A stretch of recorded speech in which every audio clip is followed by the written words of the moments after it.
Good evening, councillors, ladies and gentlemen. I would like to welcome you to this evening's council meeting.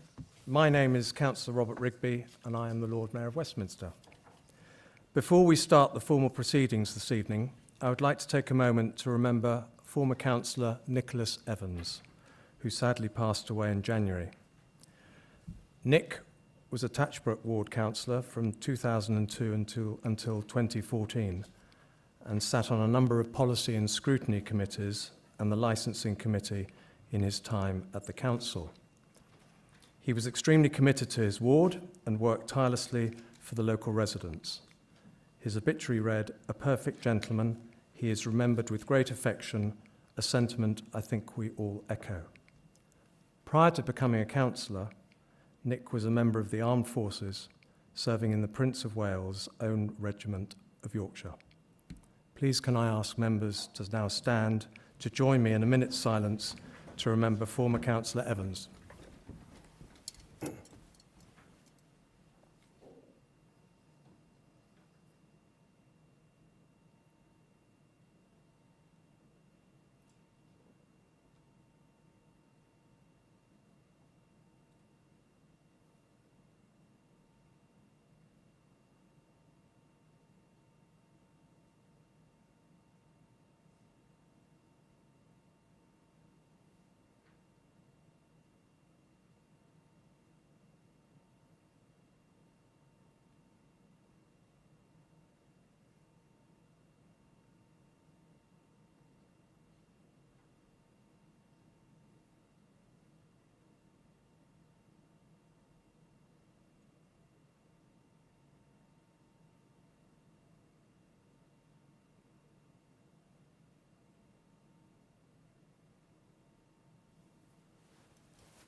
Thank you.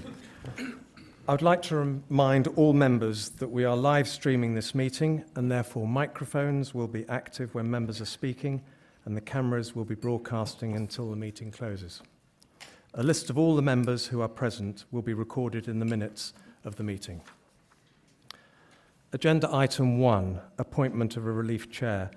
As I may need to vacate the chair during the meeting, I propose that Councillor Patricia McAllister be chosen to take the chair as necessary.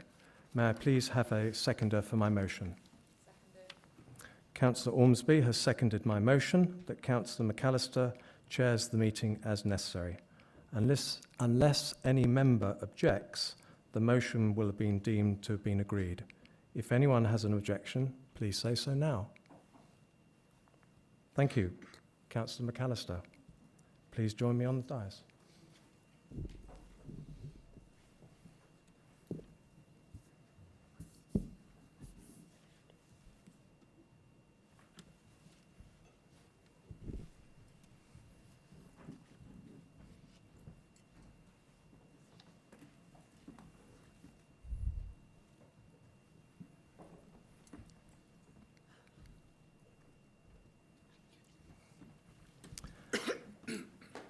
Agenda item 2, minutes from the previous meeting. Unless any member wishes to raise a point of order relating to the accuracy of the minutes, I will consider that members are content that I've signed the minutes of the last meeting. Please state now if you wish to raise a point of order.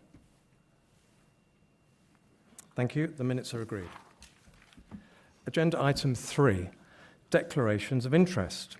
It is necessary to declare any interests in relation to the issues on which there will be a vote. These items are set out on the list of the speakers in the order paper. Members need to declare an interest in the items selected for debate if they are speaking in that debate. All members in attendance were asked to identify in advance of the meeting if they have an interest to declare. There is no need to declare an interest purely on account of being a council tax or business rates payer, nor a need for any member to declare an interest in the member's allowances item. If anyone has any other disclosable pecuniary interests or any other significant interest to declare, please say so now. Thank you. We now move to agenda item 4. The report of the Cabinet is 6 parts with recommendations on each. I propose, as in the previous years, to allow one debate to encompass the budget and council tax item and the remainder of the Cabinet report before we vote on these. In accordance with statutory requirements, I intend to call formally recorded votes on the opposition party amendment and the recommendations of the Cabinet on the budget and council tax. With the agreement of both parties, the formally recorded votes will be undertaken by a show of hands. I will not ask the Chief Executive to call the names of each member of the Council. The names of those voting for, against, or abstaining will be recorded in the minutes. We shall then move to a vote on Part 2 to 6 of the report of the Cabinet. A list of all those councillors who have been nominated to speak were tabled on the order paper, sent to all earlier this week, and on your desks. This list also sets out the order in which the votes will be taken at the end of the debate. All speeches are up to 5 minutes, except for a few on the list that may be up to 10 to 20 minutes. Can I ask members keep to their allotted times as closely as possible? At 9:35, if the debate is still in progress, or at the end of the debate, if earlier, I will call the Leader of the Council to reply to the debate for up to 10 minutes. The division bell will then be rung to signify that the budget votes are about to be taken by formally recorded vote. As the number of members on each group are closer in size since the last budget meeting, all members must ensure they are in the chamber in time for the vote. Once the division bell has finished ringing, no member will be allowed to enter the meeting until all the voting on the budget has concluded. So, I now call the Leader of the Council, Councillor Adam Hugg, to make the Leader's speech. Thank you. Good evening, Lord Mayor, fellow councillors, officers and residents of Westminster. Before I begin my speech tonight, I want to take a moment to acknowledge a significant transition in our Cabinet. This is the first time we're all here since this change, and I want to express my sincere thanks to Paul de Moldenberg for his leadership as Cabinet Member for City Management. Paul dedicated over 4 decades to public service here in Westminster, and his contributions in Cabinet have made a long-lasting and positive impact. His work changed the daily lives of Westminster's residents for the better, and we look forward to supporting him in what comes next. And at the same time, I want to extend a warm welcome to Councillor Max Sullivan as he takes on the role of Cabinet Member for Streets. I've no doubt he will build on the work that Paul has done to keep Westminster clean and accessible for all. So today, we set out a budget that is more than just numbers on a page. It is a blueprint for a fairer Westminster. A budget that balances financial responsibility with bold ambition. A budget that ensures every resident, no matter their background or circumstance, has the opportunity to prosper here. Where we are working to build a city where safety is not a privilege, but a promise kept for all. Where communities are not just supported, but empowered, and where opportunity isn't confined to the few, but extends to all. This is our vision, this is our commitment, and this is a future we are working to deliver. As we gather here to discuss our ambitions for this incredible city, we do so against a backdrop of significant challenges. Many residents continue to feel the effects of the cost of living crisis. National funding for local government remains constrained, and we face growing demands across our services. Yet despite these challenges, I'm proud to say that Westminster is moving forward. We are delivering a fairer city for our residents, and this budget ensures we will continue to do so in the year ahead. In the face of an increasingly challenging financial landscape, councils across the country have been forced to make difficult decisions over the last decades. Local authorities must find new ways to balance the books whilst protecting the services their residents rely on. And they must do so whilst remaining a credible, trusted institution, as evidenced here in Westminster by the Council's recent AA3 credit rating, which Moody's said reflected Westminster's economic strength, diversity, considerable financial strength and income-generating power, moderate debt levels, a low-risk debt structure, strong governance and prudent financial planning. At a time of insecurity and disruption, and ahead of the outcome of the government's 3-year spending review and the long-delayed revisions to local government finance finally being implemented, we are taking the decision today to propose a modest increase to council tax. For a Band D property, this will mean just 48p more a week, ensuring that Westminster continues to have the second lowest council tax rate in the country. The Westminster portion will rise by 2.2% for core council services and an additional 2% for adult social care. As I said, this will be the second lowest increase in the amount of council tax paid in London, and I think in likelihood all across the country. Westminster is raising its council tax by £16 less than neighbouring Kensington and Chelsea, and £78 less than Conservative Bexley. This increase is not a decision that we take lightly, but it is, under the circumstances, a responsible one. We have to continue to take action to meet the growing demand for homelessness support, with temporary accommodation alone now costing London councils across the piece an eye-watering £90 million a month. In Westminster alone over the last year, we were forced to spend £66 million to respond to the crisis, though I'm pleased to see in the papers before us today that we're bringing these costs down under control through our expanded acquisitions programme and other measures to end the use of expensive nightly booked accommodation. Even with the effects of years of underfunding, we've worked hard to protect frontline services. This year alone, we have identified £30 million in efficiency savings and income generation, on top of the £350 million in savings Westminster's already had to make since 2010. I want to be clear, we remain committed to providing value for money and supporting those who need it most. Our council tax support scheme continues to offer 100% relief to those on lowest incomes at a time when many schemes in London have had to close or be changed. Our £26 million cost of living fund is there to help residents with essentials when they need it most. And our £1 million continuation of the rent support fund means that council tenants on modest incomes who are not covered by housing benefit will get help from the council with their rent. This is a budget that reflects our priorities, making responsible financial decisions, protecting our residents and investing in the future of our city. One of the hallmarks of this administration is our commitment to continuous improvement. I would say, unlike the previous administration, we try not to mark our own homework. We welcome external scrutiny because we believe that's how we deliver best for our residents. This is why the LGA Corporate Peer Review was so important. These reviews provide an objective assessment about how we're performing, where we're doing well, and importantly, where we can still improve. We invited this challenge because we're committed to be a learning council, evolving to make Westminster the best council it can be.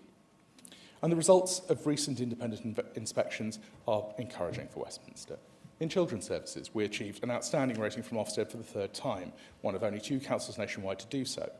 So our officers are continuing their great specialist work while delivering the expansion of youth services and universal measures like free school meals.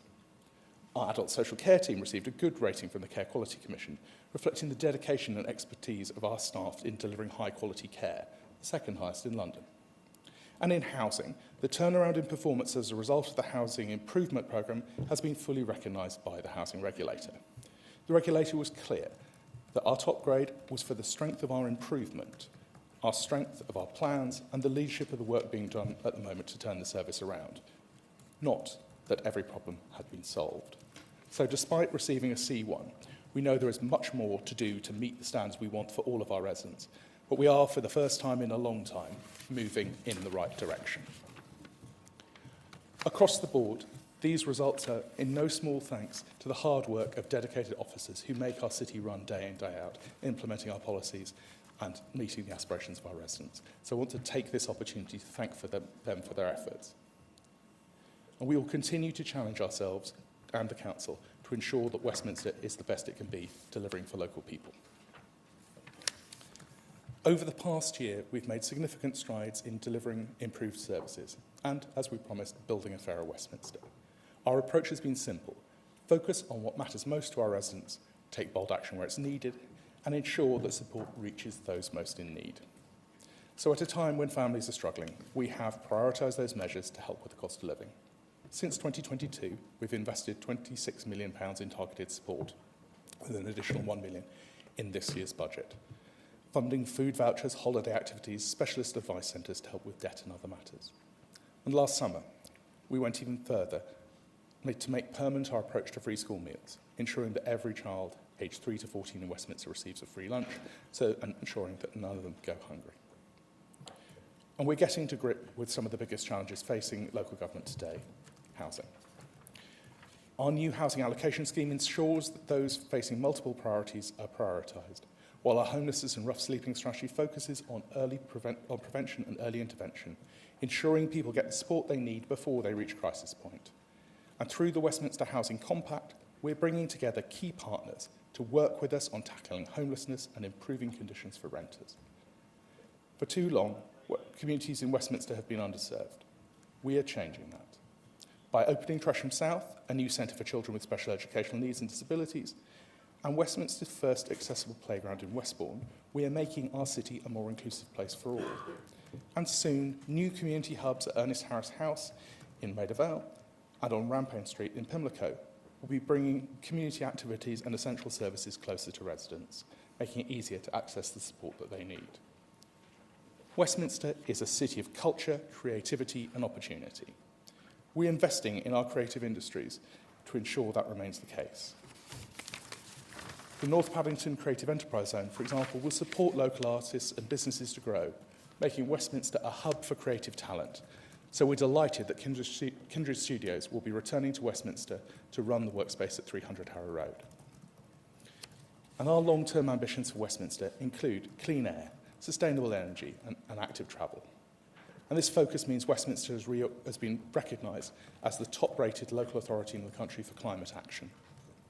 And this administration expanded our network of doctors' e-bike bays to 360 locations while increasing and reclaiming lots and lots of fines, tens of thousands, and installing almost 2,500 electric vehicle charging points and investing in our green spaces, earning 27 Green Flag Awards for our parks. This is the kind of city we're building, one that puts people first, supports communities, and leads the way in tackling the biggest challenges of our time. So if you're tackling the biggest challenges, why haven't you debated So looking ahead, this budget focuses on issues that matter most to our residents. Israel's genocide? There was more than So 700 that signed a petition. we know. Why haven't you debated? Excuse me, excuse me, 700 local residents. excuse me, you are not allowed to speak. Right, look, if you continue, I'll suspend the meeting. But you haven't debated it. Can you stop? Signed that petition. Excuse me, can you stop speaking? You're allowed to stay in the chamber, but you cannot speak. And you bypass it. You will be removed. But you haven't Right, okay, right, okay.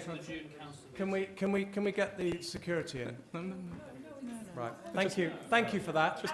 Excuse me, could you quieten To down, please? excuse me, to be clear, Could you quieten down? this is not a meeting for petitions. Petitions do not come to budget full council. That is never the process for this council. I'll suspend the meeting. Okay, I'm suspending the meeting until this person has been removed. Thank you. BAE system, Boeing, and many more. Westminster Council is complicit in the ongoing genocide. Right now. Let's get chill. Just chill.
Okay, following that excitement, Leader of the Council, the floor is yours.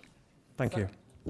Thank you. And just to put on the record that as a budget full council, there is not an opportunity for deputations or external questions, but obviously those opportunities happen at future councils in response to compliance petitions and questions that are approved by officers, not by members for this point. So to be clear, that is the process, and the questions raised had obviously been also raised at a previous full council and responded to by the chair of the Pensions Committee. Anyway, moving forward. This budget focuses on matters that are most important to our residents, tackling antisocial behaviour. And we know community safety is a top priority for the people of Westminster, and this budget delivers. Today, we hit a significant milestone. We officially installed the Westminster's 100th CCTV camera, and residents can now look forward to seeing this number doubled, and we'll be increasing the camera network to 200.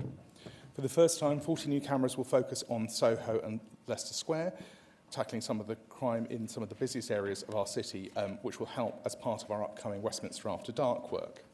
And these redeployable cameras are already securing prosecutions, and will continue to place them in areas where residents need them most. This week, a city inspector has been able to pin down a fly tipper that had been regularly dumping rubbish for several weeks, thanks to a recently installed camera. But safety isn't just about surveillance. We've committed to creating a dedicated team to combat antisocial behaviour across the city, featuring 8 new additional city inspectors. We've also recruited additional officers to help crack down on noise nuisance and tackle illegal short-term lets. And the new multidisciplinary street-based intervention team of city inspectors, outreach workers and ASB caseworkers is already making a difference in Victoria. Everyone deserves to feel safe in our city, day and night. This administration is making sure that they do. And through innovations like our AI-enhanced Report It tool, we're making it easier for residents to communicate with us and tell us where there are problems in their local communities. And we'll continue with our digital inclusion push to ensure that no one is left behind in this digital world. So the housing crisis is one of the biggest challenges that we face, not just in Westminster, but across the country. Years of underinvestment in affordable and social housing have left councils struggling to meet demand. The government is finally taking steps in the right direction, like the Renters' Rights Bill, but we need real action to deliver the homes people need. Here in Westminster, we're stepping up.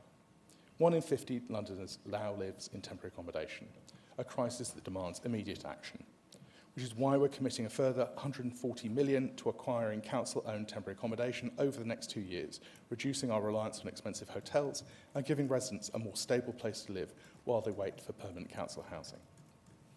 No one should be sleeping rough on our streets, and we're investing an extra £1.2 million of our own funds to intensify our efforts to tackle rough sleeping in Westminster, ensuring vulnerable people get the support they need to move into safe and stable accommodation. We're delighted to be supported by the government in this, with an additional over £1 million of their funding to help further strengthen this work on rough sleeping. As part of our work to rebuild trust with our residents, our housing improvement programme is delivering better services for tenants and leaseholders, with 4 new housing service centres providing face-to-face support across the city and continuing efforts to improve our housing repairs team. And we're thinking bigger. Our £10 million retrofit match funding programme will improve energy efficiency, lower bills and cut carbon emissions. Meanwhile, major regeneration projects at Ebury Bridge, Church Street, Westmead and 291 Harrow Road are going to be delivering the affordable, high-quality council homes for social rent that our residents deserve, and key worker housing too. We're committed to driving up standards in the private rented sector through a citywide selective licensing scheme and a renters' charter, which aims to empower tenants and support responsible landlords to help ensure that all privately rented homes meet high standards of safety and quality. Our vision is clear: a fairer, safer, more equitable private rented sector where every resident can feel secure and valued in their home. For too long, care work has been treated as low-paid, low-value work. Wages have stagnated while the cost of living has soared. We've had a system where the people doing some of the hardest, most important jobs in our communities, looking after our elderly, the disabled, the most vulnerable, have barely afforded to look after themselves. So following on from the increased support for home care workers last year, this is why we're investing £1.4 million into increasing personal care assistance pay. This means that direct payment recipients will receive a flat rate of £20 an hour, meaning a carer can expect to see an increase of almost £2 in their hourly earnings. Care work is skilled work, it's vital work, and it should pay like this. This is about attracting people into an industry that's been undervalued for too long and helping keep them there. Furthermore, 1.2 million will go towards equalising the threshold of social care payments, enabling 460 residents under the age of 65 retain much more of their income before contributing to their care costs, reducing poverty, increasing quality of life for people with disabilities here in Westminster. And this budget continues our local investment into mental health service, including the innovative Trim Talk scheme, which trains barbers to have conversations about mental health, creating safe spaces for young men to share their concerns. And we're boosting services that support our families, with a particular focus on those with special educational needs and disabilities. Our voluntary community sector will receive continued support through grants, community fundraising capacity, and fundraising to improve community assets. Westminster continues to be an economic powerhouse, generating £72 billion a year annually for the national economy. And we're going to continue to ensure this grows and is enjoyed by the whole community here in Westminster through initiatives like the Westminster Anchor Alliance, which brings together major employers to create local employment opportunities. And this administration has initiated Westminster's first ever nighttime strategy, long overdue in a city known for its nightlife but also real challenges. So Westminster After Dark is designed to make sure all of our world-class cultural, entertainment and culinary experiences can truly be enjoyed by all. And we'll address the challenges that come from a bustling nighttime economy, including crime, antisocial behaviour and noise disturbances affecting our residents. From online engagement to stakeholder assemblies, we spoke to thousands of people to make sure this plan balances the needs of residents, businesses and visitors. And next week, we will launch the final draft strategy for public consultation, and we can help start to improve the nighttime economy and make sure it reflects the diverse needs and aspirations of everyone in Westminster. On climate leadership, we promised to be a net zero council by 2020 and a net zero city by 2040. This budget invests in climate adaptation and resilience, a plan to address extreme weather events and strengthen our community resilience. We're continuing our retrofit first planning policy, expanding our sustainable transport infrastructure, and investing in greening and biodiversity through our Greening Westminster Fund. Our commitment to cleaner air isn't just a promise, it's a plan of action. We're expanding our school streets, building new cycle routes, transforming our waste collection fleet to 100% electric vehicles. We're already 50% of the way there, a first concrete step towards a sustainable city goal, and we have plans in this budget to deliver the rest. We're thinking ahead by redesigning our public spaces with sustainable drainage systems, protecting against flooding and produce a more sustainable Westminster. So, that is a lot of action here. And I want to be very, very clear. The choice ahead of us is a Labour council that is being responsible and investing in our communities versus a Conservative council that has not learned the lessons of why it is no longer in power, with no new ideas, but increasingly extreme at a national stage. So I think the dividing lines are very clear, and I look forward to being able to commend this budget to the House.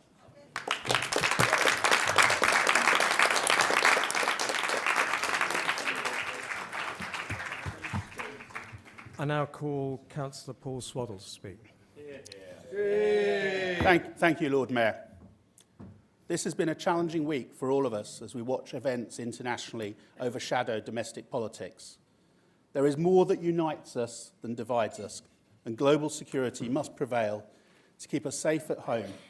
And therefore, we offer every best wishes to the people of Ukraine following the barbaric invasion by Russia, and we hope that political leaders can unite and successfully secure a just and lasting peace. I'd like to thank the officers for their hard work that they've put in over the past few months, for the briefings and reviewing of our costed amendments. Last week, we had a by-election in Vincent Square following the sad passing of Councillor Arundel. I'd like to thank the presiding officers for organising and running the election and welcome our new councillor for Vincent Square, Martin Hayes.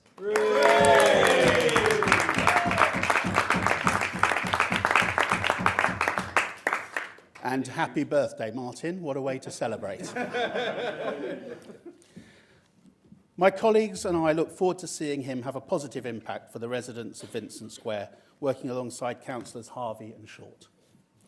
This is our third by-election victory since the Labour administration came into office, and it speaks clearly of the views of the residents of Labour's performance. Third. You can count? 1, 2, 3. Not in their numbers, not in their budget. This time last year, at the last full council budget meeting, the leader of the council declared to me Absolutely, you need to own the record of your government. Therefore, it is only fair that I hold him to the same standard. Ahead of the general election last year, Labour promised they would not raise taxes on working people. But instead, they imposed a £25 billion tax on working people by increasing national insurance, as they raised the burden to the highest level in our country's history. How is this a fairer Westminster? And before the members opposite start saying allegations about shortfall in government finances, we were relying on the proceeds of growth to fund those commitments, and 2.5% of growth is worth 50 billion, but they've messed that up. And how is it going? And it was all going to plan, with unemployment at near record highs, unemployment at near record lows, the fastest growing economy in the G7, and real wages growing every month for 13 consecutive months. The previous government brought inflation down from 11% in October 22 to the target of 2% on election day. Since then, Labour have stalled the economy and crashed it into a ditch. According to the latest figures, the UK's GDP grew by 0.1% in the fourth quarter, following no growth in the prior. Let's spell out the implications of Labour's decision, which impact upon the people of Westminster. The Director of Institute of Fiscal Studies said Labour increase to national insurance hits, and I quote, those employing lower paid workers harder. He went on to say, employer NI up by 1.2% to 15%, and a threshold cut from 9,100 to 5,000 is a £25 billion tax rise, proportionally hitting harder those employing those low-wage paid workers. How is that a fairer Westminster?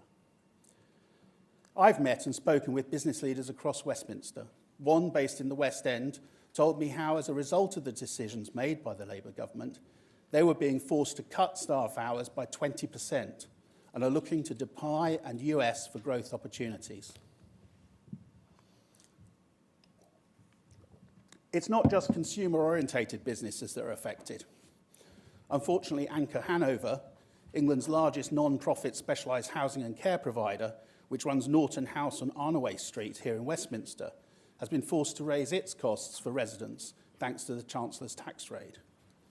In a letter delivered to residents, Anchor said, the government's announced changes to employers' NI means that from April we will have to pay employers national insurance on a larger proportion of each employee's salary and at a higher rate. This is a cost we have no choice but to pay, and would subsequently impact the amounts you pay your service charges next year. This means that numerous elderly residents will be forking out around £300 extra each year to cover that national insurance increase. How is this a fairer Westminster? Westminster Council must acknowledge reality and add an additional £2.4 million resulting from the national insurance pressures in the 26-27 onwards budget, to reflect the national government's failure to confirm that they will cover this shortfall. Elderly residents living in Westminster have already lost their winter fuel payments thanks to the savage cuts made by the Labour government. And I note that last year, City of London and Westminster Labour Party published a video interviewing vulnerable pensioners. I invite them to interview them again and ask them now, are you better off under a Labour government? And how is fairer Westminster working for you? Meanwhile, here in Westminster City, the leader of the council has hardly done any better. Too much of his budget is focused on pet projects and releasing a multitude of self-congratulatory press releases and social media ads. He crows about the increase in the number of CCTV cameras, splashing £2 million in this budget. And while I welcome more CCTV cameras, it's clear that they do not deter mobile phone thieves, put off brazen shoplifters, nor arrest anyone. I asked the CCTV lead at Westminster this week about how many prosecutions CCTV had been responsible across Westminster over the past 12 months. Do you know how many? No, tell us, Paul. None. I also note in their recent bulletin, the Westminster Council said, and I quote, "We have a city-wide public space protection order for dog fouling, meaning failure to pick up after a dog can result in a fixed penalty fine or prosecution, and indicated that this would be policed by CCTV. I ask you, how many prosecutions for this offence were made through the use of CCTV? Can you guess? None. Tell us, Paul. 0. The Leader of the Council is clearly barking up the wrong tree if he thinks CCTV is the silver bullet to cutting crime. As he knows, the Mayor of London is responsible for overseeing the Metropolitan Police. And I urge the Leader of the Council to hold the Mayor to account for crime which has got out of control in Westminster and push him to implement the Conservative GLA action plan to tackle crime. All this chimes with people's lived experiences. They feel they live in the wild Westminster, not a fairer Westminster, and the statistics back this up. In Westminster, in the City of London and Westminster constituency, total crimes reached 90,000 last year, a 2.6% increase since 22. Bottom in the country. This is a wilder Westminster, not a fairer Westminster. Over the past 3 years, in the same area, there were 10,000 violent and sexual offences, 9,500 incidents of antisocial behaviour, 330 instances of possession of deadly weapon, 210 drug-related crimes, 3,200 robberies and 4,000 public order offences, and over 1,000 bicycle thefts. There were also 6,200 incidents of shoplifting, which is a near 40% increase since 22. More wild Westminster, not fairer Westminster. There is also an underreporting factor, as in a poll commissioned by Assembly member Neil Garrett in his report on the capital's crime crisis, Tackling London's Theft Epidemic, revealed that a quarter of those polled said they would probably not report their bike or phone stolen. The report concludes that the Mayor should publish a theft reduction action plan, setting out the steps he will take and which the public can mark his actions and results against. He should furthermore stop scapegoating phone manufacturers and shop owners for the increase in crime or putting the onus on them to solve it. I recently went on a walkabout with the police on St John's Wood High Street, listening to the police and the retailers' concerns, and have committed to using ward budget locally for simple, practical solutions to cut crime. However, individual councillors and the opposition can only do so much. Even though Councillor Pitt Ford single-handedly took on shoplifters when he was in Marks and Spencer's, it is incumbent on the Leader of the Council to get the Mayor of London to do more. Considering the relationship between the Mayor and the Leader is already fractured over this Oxford Street fiasco, I feel it's slightly unlikely to happen. There's nothing in this budget which sets out how Westminster Council will recruit the £20 million invested in works for the original Oxford Street plan. But let me remind you how we got here. 2019, under our administration, the Council plans for a district-wide approach to the investment required to address public realm, safety, transport and economic challenges faced by Oxford Street was brought forward. In 22, the Labour administration decided to focus the Council's funding on improvements required for Oxford Street rather than the whole district. But that broadly was the same plan and it had wide stakeholder support. Then in autumn 24, the Mayor of London declared he intended to create a mayoral development corporation and to pedestrianise Oxford Street, despite how unpopular this is locally. The Mayor believes this is going to be paid for by private investment, with no supporting details, which leaves businesses fearing it's going to be a raid through business taxes or Crossrail style levy. And the Mayor also intends to raid neighbourhood community infrastructure levy, money that should be spent on local priorities, defunding these priorities to fund his own ill-thought-out vanity plan. How is this a fairer Westminster? The Leader of Council has failed to forge a productive relationship with the Mayor of London, who clearly does not take him or his administration seriously. We urge the councillors opposite to back our amendment to bill the Mayor for the works done on Oxford Street and recover wasted funds. We have also made a provision of £250,000 to fund a judicial review, if required, to force the mayor's hand over this ill-thought-out vanity project. If they fail to back these amendments, the conclusion is clear. Labour prefers to play party politics than prioritise residents. In fairness to the Mayor of London, and I never thought I'd find myself saying that, I find we do agree on one thing. In an interview last week with ITV, he said that the Labour Council had failed Oxford Street over the recent years.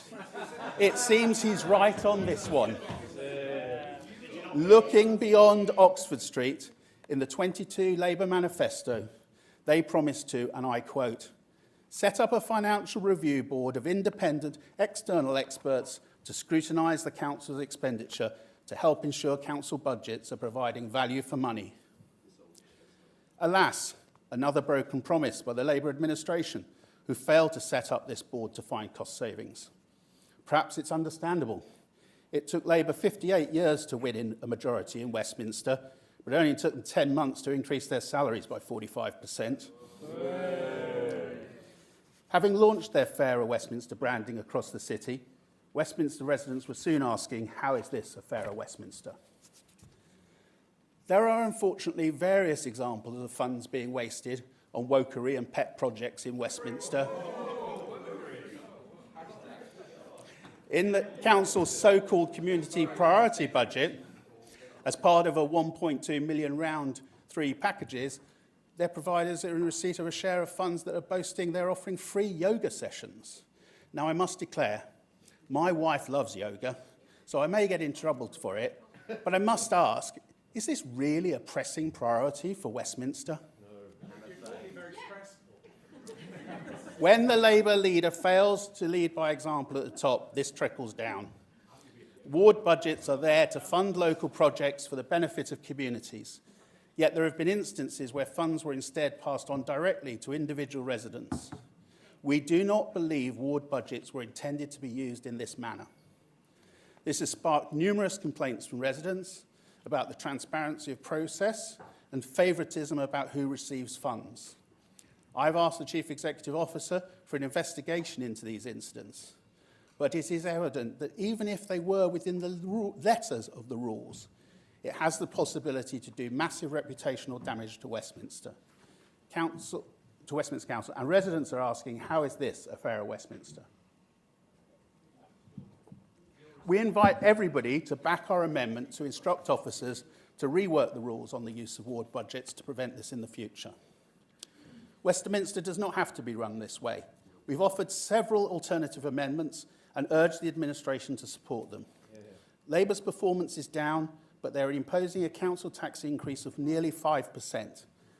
Thanks in part due to the Mayor's mismanagement of London, and we would propose that reducing the council tax increase to 3.99%, which would be one of the lowest in London. This can be done through the savings on temporary staff and efficiencies in current staffing.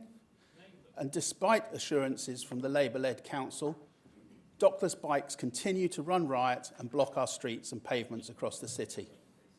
And while the council has announced new parking spaces for dockless bikes, it is clear this present scheme is not working. It's time to punish the companies who allow riders to park irresponsibly and take enforcement action. To support this initiative, we've made a provision for a Westminster dockless bike enforcement team in our amendments, removing bikes and fining operators. I met recently with Lime, the largest operator, to make it clear that we would hold them to account should we have the honour of being elected to run this council in a year's time. In the meantime, we hope the Labour administration listens to the people of Westminster and starts delivering on their priorities of residents by backing our amendment laid out tonight. Lord Mayor, I'd like to formally move the amendment. Thank you.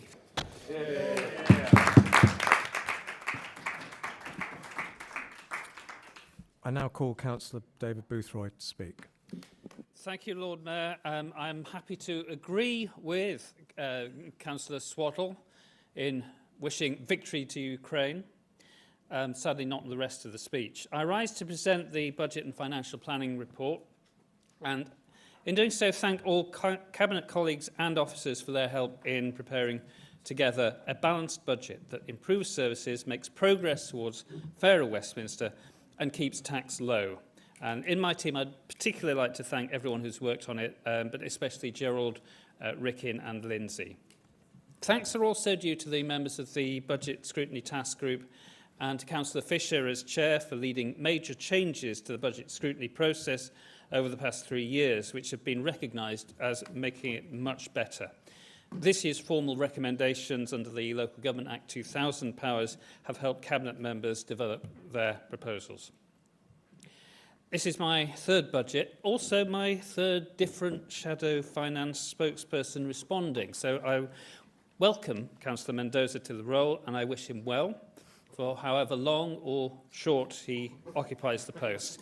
The problem is with changing around like that, it doesn't really help consistency. And when I was making the opposition budget speeches, my consistent theme was to seek long-term sustainable finances for this city.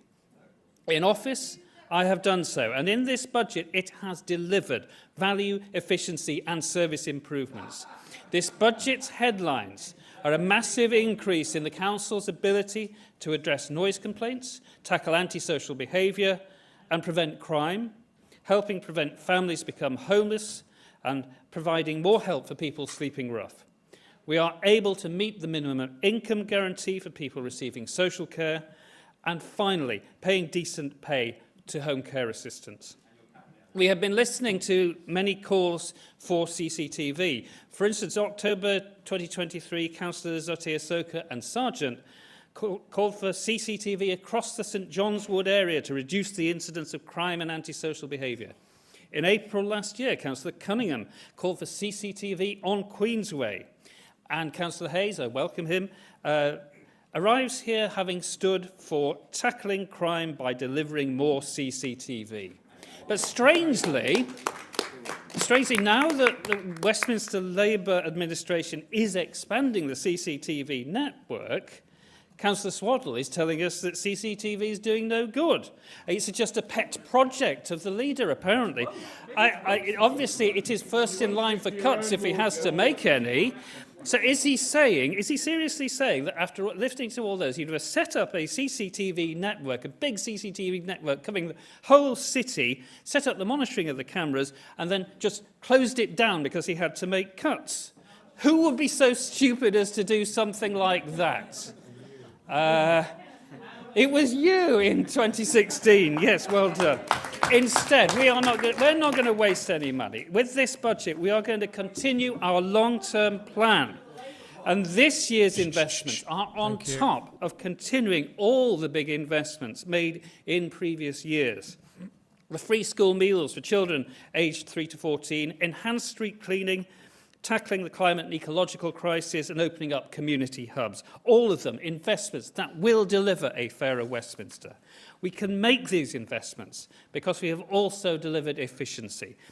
This year, we have managed to find additional savings of 29 million while preserving frontline services. Councillor Swaddle would definitely have attacked us for making any of these cuts if he thought they would have affected frontline services. Didn't mention it once. I should note that the local government funding system put in place by the previous government assumes a rise in council tax, but not the 45% rise predicted by Councillor Swaddle in his speech last year. The long-term funding to deliver those improvements has been provided while also coping with increased costs for what the council is already doing, which is a major issue, especially in children's and adult social services. Contractors are normally expected to absorb increases like the changes to employers' NI contributions, but where they can't, we have made a contingency to help contractors with NI costs. It's in the table, paragraph 5.3 on page 17 of the report, and if you've read the report, you'll see it's maintained in subsequent years. The Council's direct costs on the NI changes, including on the HRA, were met through a grant of 2.7 million in this coming year. In future years, it will be part of the local government financial settlement. The consultation document published in December specifically states labour costs will be included in the assessment. So it is therefore flatly untrue to say that we have not made any provision beyond next year. The best example of long-term planning, one which has saved the council from crisis, is on temporary accommodation, which is oddly something about which the Conservatives have said almost exactly nothing.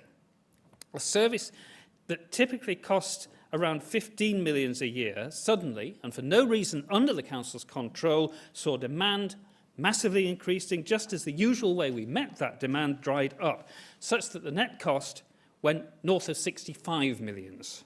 So it's a 50 millions hit to the budget. Westminster's Labour leadership immediately took this issue seriously and came up with a bold plan to reduce costs, find more homes for temporary tenants and ensure the system runs.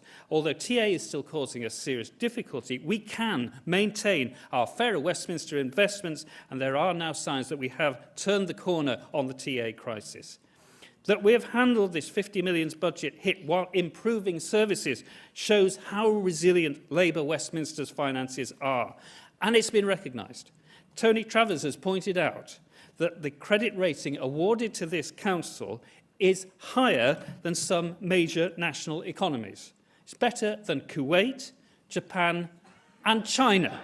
If you see President Xi, tell him. Our strong rating led directly to favourable treatment in the financing a recent deal with A2 Dominion. Lower interest rates also help finance the capital budget. We have a hugely ambitious long-term capital programme to be proud of. And we can also be proud of the fact that the entire team has worked to deliver capital schemes and avoid unnecessary delays. The last year, Ebury Phase 1 has completed, and just yesterday, Westmead topped out. That record of delivery gives Westminster residents confidence that the forward strategy will also be delivered and make lasting improvements in the city. It includes further regeneration of our estates, including later phases of Ebury Bridge, starting at Church Street, and there will be more sites to come. We will be building more new social and intermediate housing to tackle the housing crisis. Other work in the capital strategy includes vital place shaping, helping North Paddington, decarbonising the council's buildings, saving on our energy bills, supporting our community hubs programme, and ensuring we can take advantage of new artificial intelligence technology. Removing Oxford Street from the capital budget does give us a dividend for improvements elsewhere in the city. Talking of Oxford Street, it has been suggested that we should set aside a legal fighting fund for a future judicial review against the Mayor of London. Well, we will obviously stand up for local communities, but that suggestion may be quite nostalgic. I remember when Ken Livingstone was Mayor, and this council was always going down the Strand to waste hundreds of thousands on meritless judicial reviews against the Mayor. I mean, with due apologies to Councillor Fisher, dangling £250,000 in front of my learned friends on no identifiable case is unwise. It will make you the toast of the Wigan Pen Club, trebles all round, as they say in Private Eye. It will do nothing for the communities around Oxford Street. Westminster Labour's careful service planning, finding savings and taking bold action on temporary accommodation crises means we have been able to maintain higher general fund balances than any other London borough. This budget uses only 1.5 million out of earmark reserves for one-off spend, not 27.6 million as our neighbours in Kensington and Chelsea Conservatives have done. As a result, we can go confidently into the fair funding review. That confidence is also born from reading a frankly pathetic budget amendment which wastes money and pays for things already paid for and promises a token 10 pence per week tax cut through firing unidentified staff in what I assume will be some sort of Elon Musk Doge-type exercise. And I look around to see that Tory Hillingdon's Section 25 report doesn't sign off their budget as robust. Tory Croydon's Section 25 report says the council is not financially sustainable, and every London Conservative council charges at least twice what Labour Westminster does. Lord Mayor, instead of Tory chaos, Labour's budget ensures Westminster will be safer, better housed and better cared for, and keeps council tax low for the long term.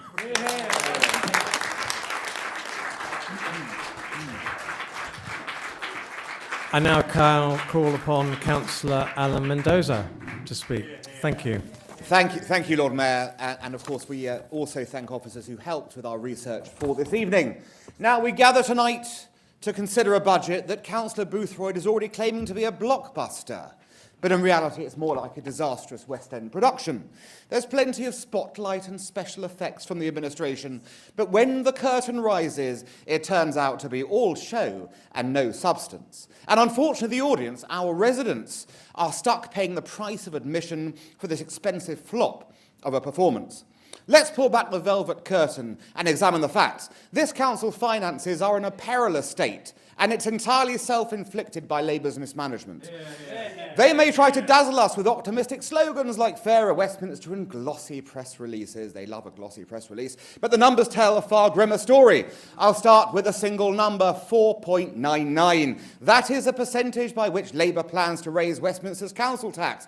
4.99%. In other words, they are hiking local people's taxes to the absolute maximum they can get away with. At a time when families are struggling with food and energy bills, this council's answer is to take as much from residents as it possibly can. That doesn't sound like fairer Westminster to me. In stark contrast, we offer an alternative. We propose limiting the council tax increase to 3.99%. That difference, 1%, may sound small, but across our city, it amounts to hundreds and thousands of pounds that would stay in residents' wallets rather than the council's coffers. We think that matters. It's a difference between a council that sees our residents as partners and one that sees them as a piggy bank. How would we do it? By tightening the council's belt, not our residents. Our amendment sets out a package of efficiency savings and cost reductions to make that increase sufficient. We did what any responsible administration would do when money is tight. Find savings in-house before you reach into the public's pocket. Sadly, this budget lays bare a stark choice between short-term politics and long-term financial health. The Labour administration's plans are propped up by one-off fixes and optimistic assumptions, draining our reserves and leaving us exposed. Even their own reports warn that using reserves to plug funding gaps cannot be regarded as a sustainable long-term strategy. Yet that is exactly what we see in this budget. Millions of pounds are being pulled from Westminster's finite reserves to paper over deficits and fund their pet public realm projects with no credible plan to rebuild those funds. At the heart of our concern is the sheer lack of financial prudence on display. This year alone, they are drawing well over £15 million from reserves to prop up their spending.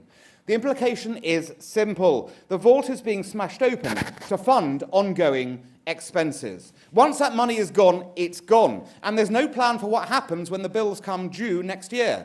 Even one-off windfalls deriving from unusually high interest rates are immediately spent rather than saved as contingency. This approach leaves no margin for error if an economic shock or emergency hits. Equally alarming is the budget's optimism in the face of known cost increases. Take the impending national insurance rise from their friends in national government, for example. The administration has set aside only a token £1 million to cover the hike in NI-related costs, effectively betting that our contractors and partners won't pass on their higher wage bills. That's a gamble, not a plan. If those costs come in higher, as any prudent planner would at least consider, Labour has no backup. Another glaring issue is the overinvestment in design, consultation and feasibility studies at the expense of delivery. Time and again, this administration allocates large sums to consultants, glossy plans and endless vision documents, yet we see far too shovels in the ground. In fact, a typical public realm project in Westminster now spends roughly 23% of its budget on feasibility and design work, nearly a quarter swallowed up before a single brick is laid. For highway scheme, it's even worse, approaching 30% on upfront planning. Now, of course, planning is important, but these ratios are excessive. They indicate an administration more interested in chasing headlines and ticking ideological boxes than on ensuring value for money. Similarly, we hear much of the investment in CCTV and boasting about doubling the number of cameras on our streets. Now, nobody is complaining about more cameras. But doubling the cameras without a commensurate increase, in operators or analytical support means most of the time those new cameras won't be watched in real time. Labour's approach to CCTV is heavy on hardware, light on actual enforcement. A more balanced approach would be to invest in the human intelligence and analytical software needed to make use of the cameras effectively. I couldn't agree more with that. True community safety isn't achieved by announcements of more cameras. It's achieved by aligning tools with appropriate manpower and strategy. Now, one of the most striking U-turns from Labour since taking office is their stance on parking revenue. In opposition, they were quick to slam us for being too reliant on parking fees and fines. They promised residents a fairer approach. Fast forward today and look at their budget. Parking income now makes up about 10% of Westminster's total council income. It is galling to hear lectures about fairness from a leadership that is pocketing roughly a tenth of all its revenue from parking fees, permits and penalty charges. Let's be clear, parking management and fines are sometimes necessary tools for traffic control and air quality, but the difference is one of honesty and balance. We were always upfront about the need for this income to fund services and work to ensure charges were fair and proportionate. Labour pretended to be all above that until they needed the money. They have quite literally parked their previous principles and are cashing in on the very residents they pledged to protect from high parking costs. Now, listening to Labour propaganda, you'd also believe they've launched a grand programme of new housing in Westminster. But when you peel back the spin, their claims on housing delivery are at best an embellishment, at worst a misrepresentation. The truth is that not a single major new housing scheme in their budget was initiated solely by this administration. They are riding on the coattails of plans set in motion by others, often by us. We need actual leadership on housing, leadership that will increase supply, not just repackage existing numbers. Claiming credit for a private developer's project or minor tweaks in tenure is not the bold action a housing crisis demands. Westminster's residents struggling with high rates and with housing shortings deserve truth and results, not inflated claims. And if you want a clear indicator of managerial inefficiency in the budget, look no further than the explosion in spending on agency staff and temporary contractors. Under the previous administration, a concerted effort was made to reduce the council's dependency on costly agency workers. And it was working. The annual spend on temporary agency staff was brought down from a high of £23.7 million in 2020-21 during the pandemic to about £15.7 million by 2022-23, a reduction of over £8 million. It meant more stability in our services and better value for money for our residents. Now, shockingly, Labour is reversing that progress at lightning speed. The forecast for agency staff spending in 24-25 has skyrocketed to £24.4 million and a more than 50% jump in just 2 years. To put this in context, they plan to spend as much on temporary staff next year as we spend on some entire council departments. This isn't a subtle shift. It's a dramatic lurch in the wrong direction. All those efficiencies we worked for have been wiped out, returning to a hire-by-temp mentality that is both expensive and disruptive. Why does this matter beyond the number on a spreadsheet? Because relying excessively on agency staff is a red flag for deeper issues. It suggests ad hoc short-term thinking, plugging gaps reactively rather than planning ahead. If Labour had maintained our trajectory, those millions could have been redirected to priority services or kept in reserve to avoid raising taxes. So what is the alternative? Our amendment tonight reflects the principles that Westminster enjoyed for decades under past administrations. You'll all remember those days when Westminster consistently had the lowest council tax in the country and still delivered high-quality services. Our streets were clean, our finances stable, our reserves healthy. We achieved this by prioritising value for money and cutting waste. You know, it's funny you mentioned the Mound. That's all you can say for 60 years of Conservative rule. The Mound, that's it. We didn't raise taxes unless absolutely necessary. And when we invested in services, we made sure those investments delivered results. Labour has shown us what they stand for: tax more, spend more, and hope for the best. And if a party ally like the Mayor threatens our amenities, they respond with weakness rather than strength. Westminster residents deserve better than this. So tonight, we have a clear choice. Accept a budget that maximises the pain for our residents or choose a better way. A rejection of maximum tax and minimum backbone. A restoration of common sense and accountability back into Westminster's governance. As the voters of Vincent Square reminded us last week, we can bring the curtain down on this show before the damage is irreversible. Supporting our amendment tonight, which I hereby formally second, would be a good start. Thank you.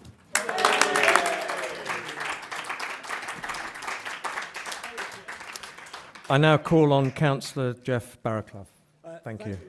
Thank you, Lord Mayor. I bow to Councillor Mendoza's great knowledge of foreign affairs, but maybe budgets aren't quite his thing.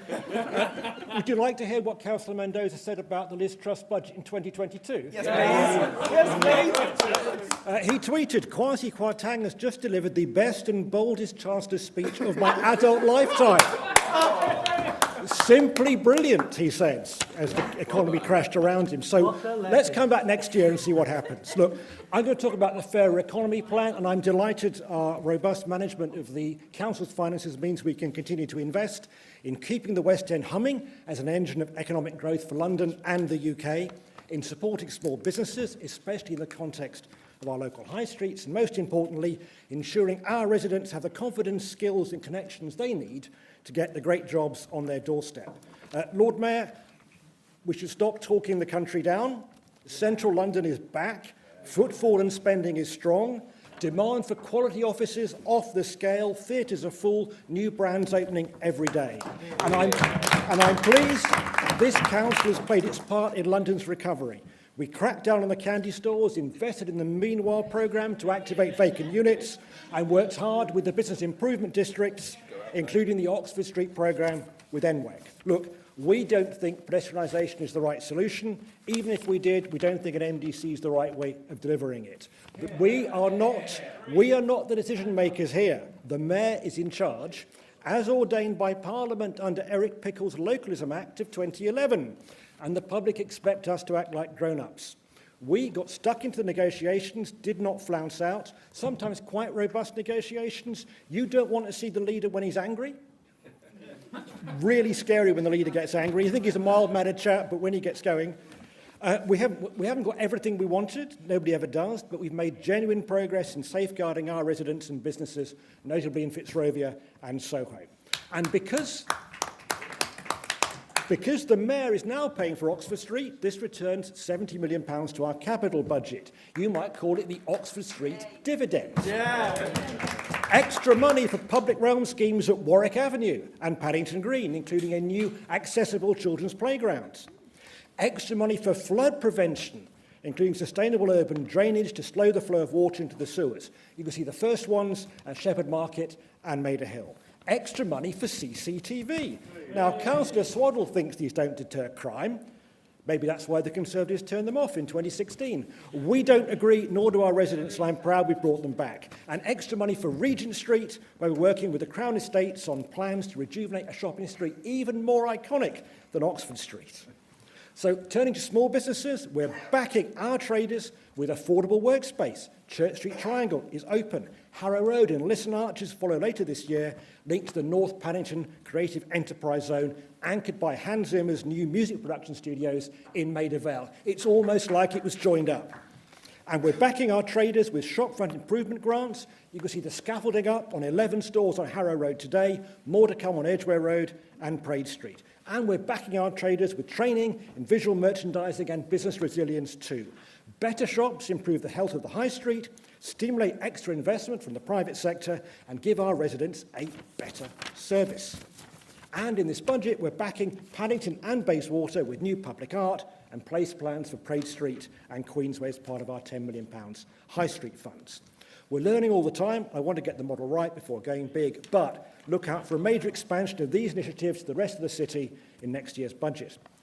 As our businesses thrive and grow, we need to make sure our residents are landing the good jobs created. It's vital because we still have parts of the city where 70% of people in work earn less than the London living wage. When work is no longer a route out of poverty, we need to take action. That's why we set up Westminster's first Education, Employment and Skills Board to bring together employers, training providers and funders to plan strategically for the future. That's why we're focusing our adult education service on teaching that leads to jobs, such as the new Green Live Learning Lab that trains retrofit assessors.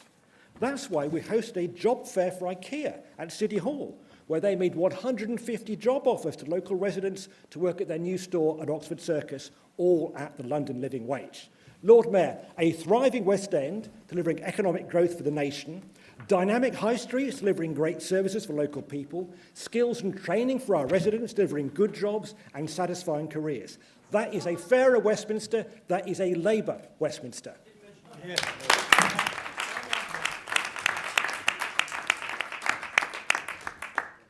I now call on Max Sullivan, Councillor Max Sullivan. The Thank you, floor Lord is yours. Mayor. Thank you. And thank you to the officers, too many to name, who have helped put tonight's budget together for the areas of highways, parking, public realm, city inspectors, all the areas that until quite recently Councillor Paul de Molenberg was responsible for. And I think it would not be possible to overstate Paul's enthusiasm, energy, drive, commitment to public service.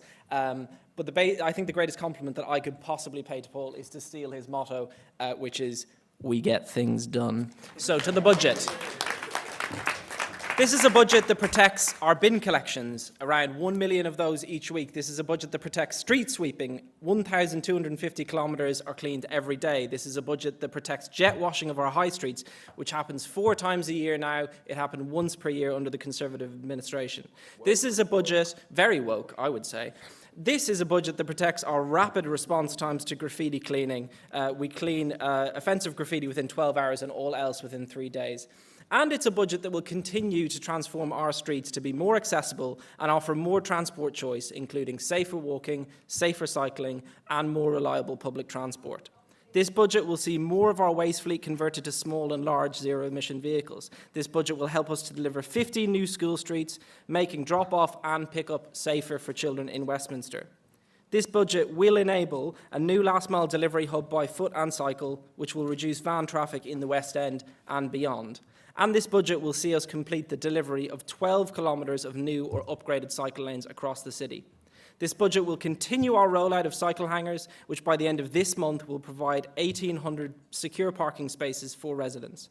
This budget will help us to deliver more protected bus lanes, accessible pavements, zebra and green man crossings. And this budget, yes, Councillor Mendoza, is possible in part because of parking charges, and I note absolutely no amendment on that note from you tonight, despite a great amount of being exercised about it tonight and in previous meetings. But there is one thing that this budget deliberately does not do. This budget is not going to pay for the problem that badly parked e-bikes can cause on our pavements, because we are making the operators pay. The Tory budget amendment would have this council spend public money to aid private profit. They propose to throw away $250,000 to do what we have the operators under contract to do at no cost to the public. And I don't deny that things could get better, but under the Conservative administration, where they had no plans, no bays, no enforcement whatsoever, we now have Lime and Forest removing over 30,000 bikes per month for us at no cost to the taxpayer. They have also refunded every penny we have spent installing bays across Westminster. So I think it would be an extreme show of weakness tonight to vote for an amendment which says, actually, Lime Forest, never mind, we're going to do this job for you instead of you doing it for us. In May, it will be 3 years since residents elected the first day of a Labour administration in Westminster City Council. And whether they voted for the 3 Bayswater councillors, residents on the Westminster end of Westbourne Park Road ward in my ward pay half the council tax of their RBKC neighbours. The Westminster resident also has their bins collected more often. For all that we have to do to still improve council services, and I recognise that there is still plenty of work to do, this administration has promised a fairer Westminster with low council tax and improved council services. We keep our promises, we get things done.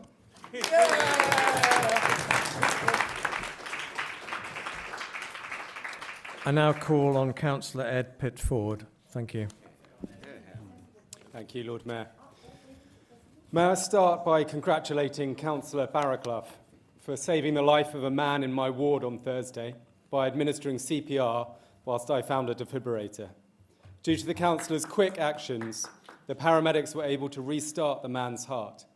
The incident shows that when it really matters, we can work together, cross-party, to achieve incredible outcomes.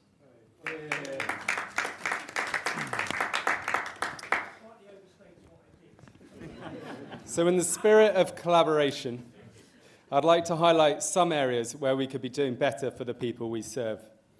We had a rather embarrassing residents' meeting regarding the new heating for over 3,000 homes. It was embarrassing because the work done to date was easily picked apart by the residents in the room.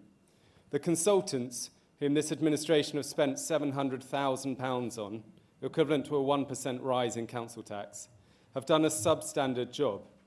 Their original work assumed a power price 60% higher than the energy price cap. They could not answer why they had said that installing individual electric boilers had a very high construction risk, whilst installing a heat network across Westminster had a very low construction risk. They could not answer why they had said shipping heat batteries down the Thames, having been charged from burning waste, was well future-proofed, whilst electric boilers were not. £700,000, and they hadn't asked for the cost of a grid upgrade. Grid upgrade costs cannot be easily estimated. Only the grid hold the data of what is attached or attaching to them. Costs could be nothing, 5 million, 50 million, 100 million. The consultants didn't ask them. The report they have written is therefore not sufficient for the officers to base a recommendation on or for the Cabinet to base a decision on in their upcoming meeting. And so, at this point in the commercial world, we would fire the consultants and make a claim for costs given the extreme waste of resources. But what are we doing? What made me laugh out loud in a meeting? We're hiring them again to try and make their own incomprehensible work more easy to understand, and as a so-called independent surveyor to tell us if the current system that recently birthed sending someone to hospital covered in burns is safe. No doubt they'll say it is. Moving on to climate change. In 2019, this council declared an emergency and set targets to be a net zero carbon council by 2030. This, I hope, is a part we all agree on, that is a worthy aim. We're currently not going to hit that target. We're heading for about a 50% reduction. We haven't costed 100% reduction, so we don't know what to ask the government for or the private sector to help fund. The papers we have outline the work that is being done, but we need to zoom out a little and see the costs that are coming. By not dealing with this, future budgets are at huge risk. Sadly, £1 million or two won't solve this. We're talking hundreds of millions. It is very clear we will need to borrow money, so we need to work out how much and start fundraising. Climate is no longer a footnote to the budget. It is going to make funding temporary accommodation feel as easy as funding the increase in cabinet member allowances. And finally, I want to mention e-bikes. Westminster is in a very strong position when it comes to negotiating contracts with e-bike providers. Take Lime as an example. In 2024, they made over £500 million gross profit. And as we saw last summer, their revenues are growing rapidly. Imagine if they tried to operate in London without Westminster.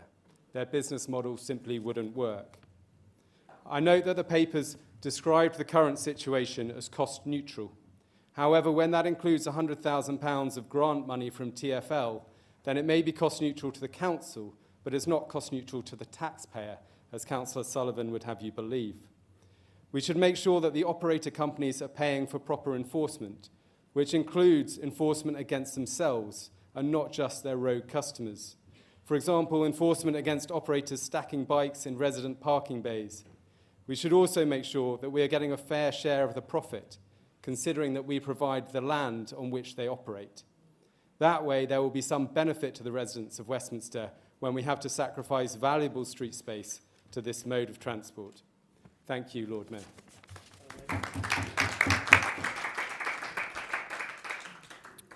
Councillor Matt Noble, the floor is yours.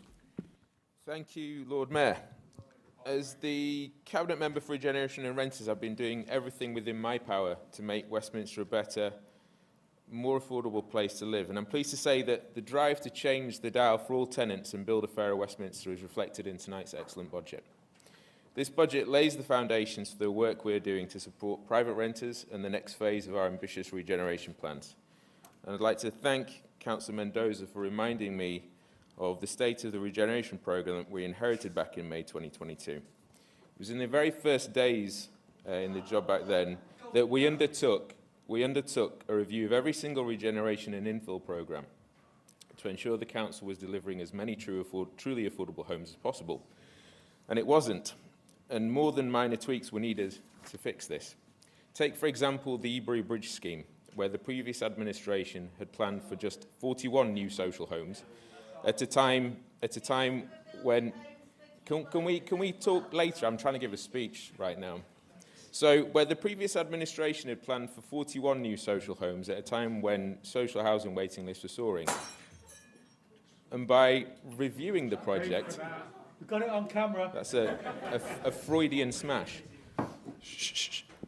By reviewing the project and taking funding from the Mayor of London after a ballot, which the last administration turned down, we're now set to deliver 172 new homes for social rent at Ebury.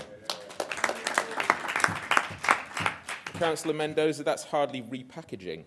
In addition to the returning social rent tenants, that's 172 families who can come off the housing waiting list and move into genuinely affordable homes in central London.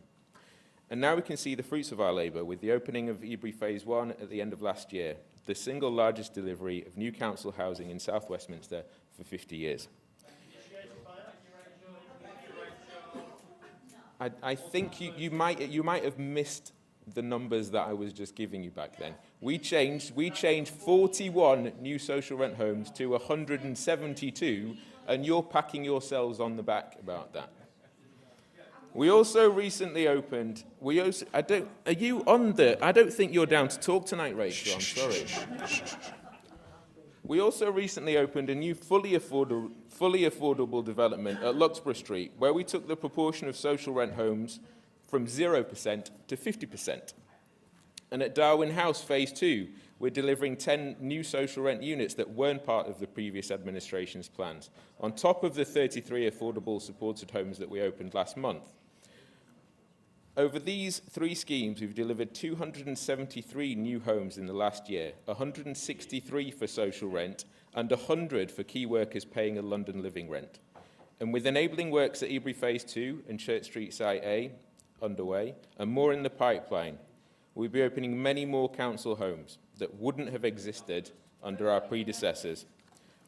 But it's not enough just to build more council homes. They have to be homes that people want to live in, and homes that make our communities better places, homes that are fit for the future. And when I visited Ebury last month to meet some of the families who've returned to their new homes, they couldn't wait to tell me about the quality of the flats and the facilities. One family who are leaseholders... We've heard it before, thank you. One family who were leaseholders told me how important the new community facilities and play spaces would be for them. Another long-term council tenant who lives with a disability was singing the praises of the accessibility features in their new home. And everyone I spoke to was impressed with the high energy efficiency and low carbon features of the flats, from ground source heat pumps to rain and grey water recycling. By planning well-designed sustainable homes with good community facilities, we've been able to achieve strong support at our regeneration ballots and bring our residents with us for a journey, ballots which you turned down. When it comes to supporting private renters, the budget is allocating £180,000 to the selective licensing scheme that we're working towards implementing later this year. It's a scheme that will provide private renters protect private renters from poor housing conditions, safety standards, and management failures we sadly know are rife across some parts of the sector. And as well as cracking down on bad landlords, we'll soon launch our private renters charter to equip tenants with the facts, advice and support they need to enforce their existing rights. And we're lobbying the government for the strongest possible protections through its much-needed Renters Reform Bill, ending Section 21 no-fault evictions. In the constant battle to make all this happen, we must remember the human impact of our work. When I meet a private renter who's been revenge evicted for daring to ask for a repair, or when I meet tenants returning to high-quality social homes in the heart of London, or when I meet a family who's finally been able to get a council home because of our tenure changes to regeneration projects, that's when the difference we're making hits home. I'm just wrapping up. That's the fairer Westminster we're building together, and this budget is another important step on the way. Thank you.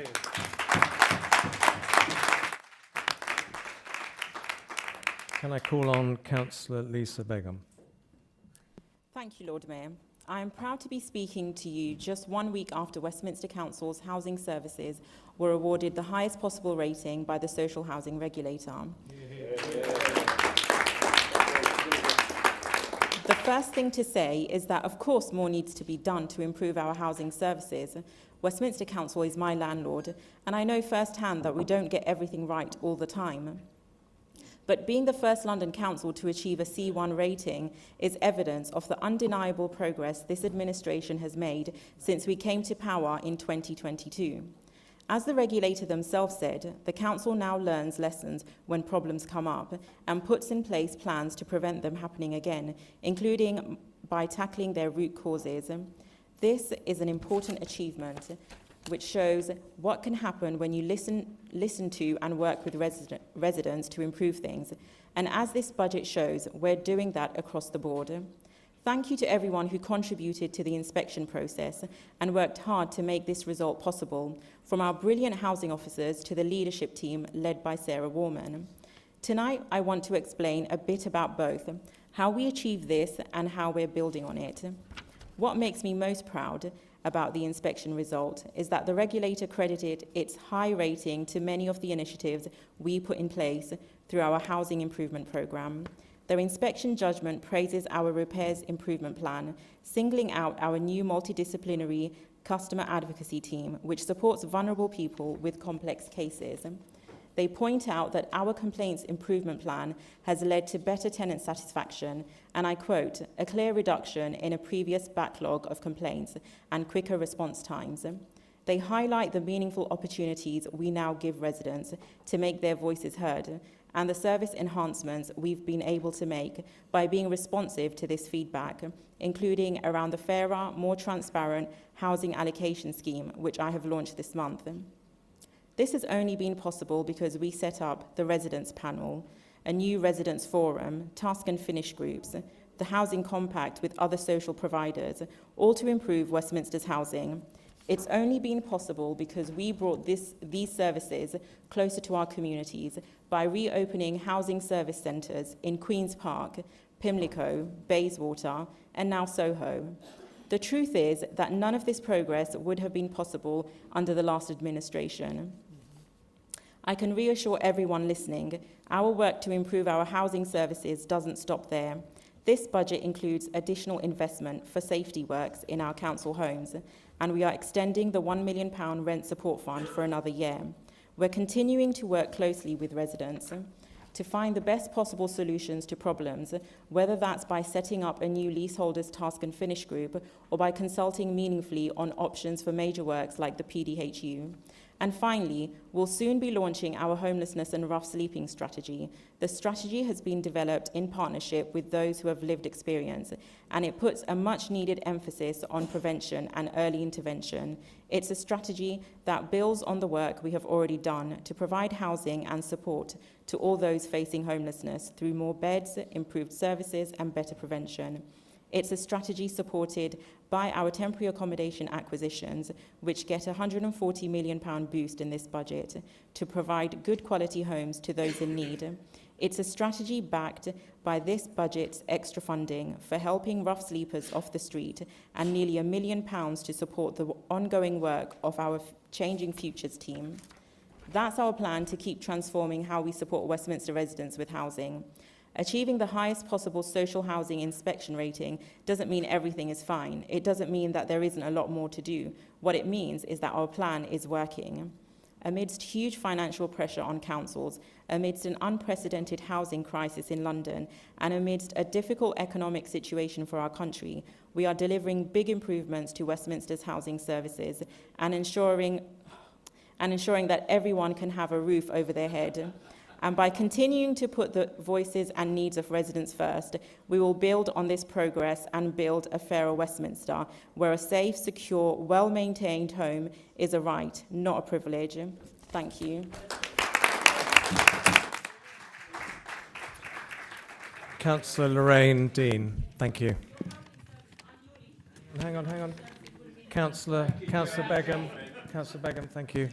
Councillor Dean, we had the courtesy, Councillor Begum, of listening to you, so please, let's have the courtesy of listening to Councillor Dean. Thank you. Thank you. Thank you, Lord Mayor. First and foremost, I would like to congratulate our fantastic Adult Social Care and Public Health Officer team on their very good recent CQC inspection result. We are very fortunate to have such a knowledgeable, dedicated and caring team, and I thank you all on behalf of the Conservative Group. In January 2023 and March 24, I spoke in this chamber how this Labour administration has failed our adults with learning disabilities. In April 2022, the Conservative administration had found a suitable building to house a new state-of-the-art facility for Community Access Westminster's daycare services.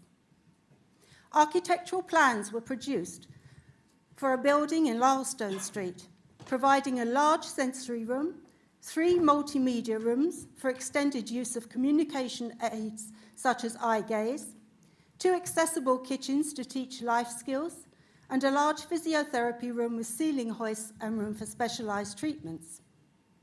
In last year's budget, the only mention of this long-delayed plan was that there was a feasibility study to consolidate the services onto one site, possibly Droop Street. In the December 24 Budget Scrutiny Task Group papers, it says the scheme is no longer required, and there is a 4.3 million reduction in the provision of the scheme.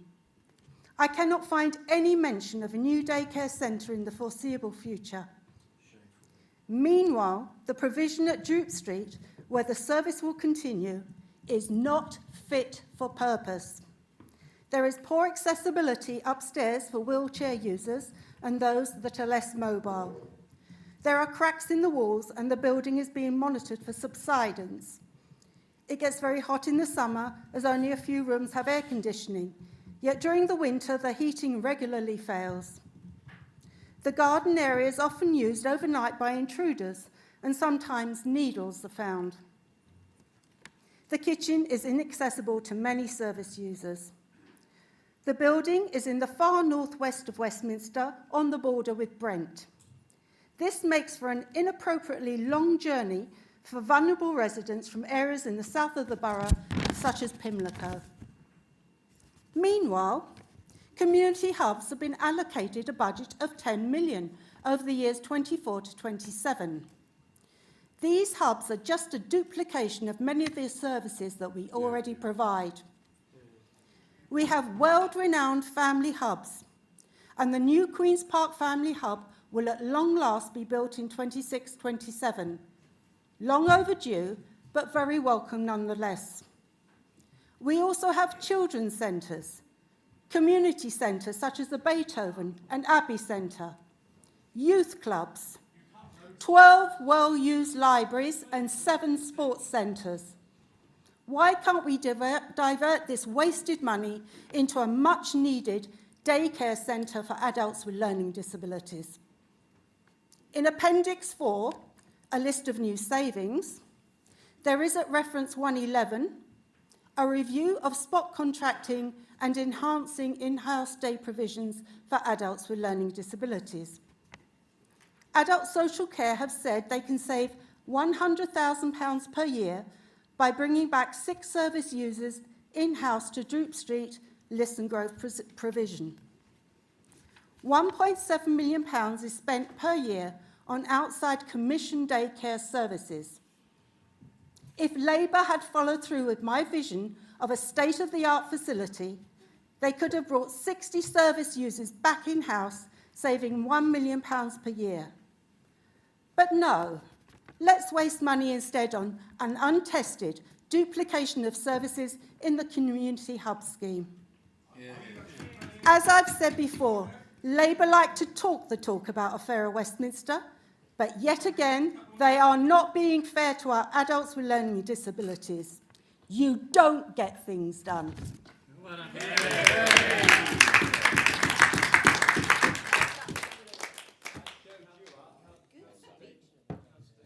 Thank you, Lord Mayor. First of all, it's such an enormous pleasure for Councillor Shorten for I to welcome Councillor Martin Hayes.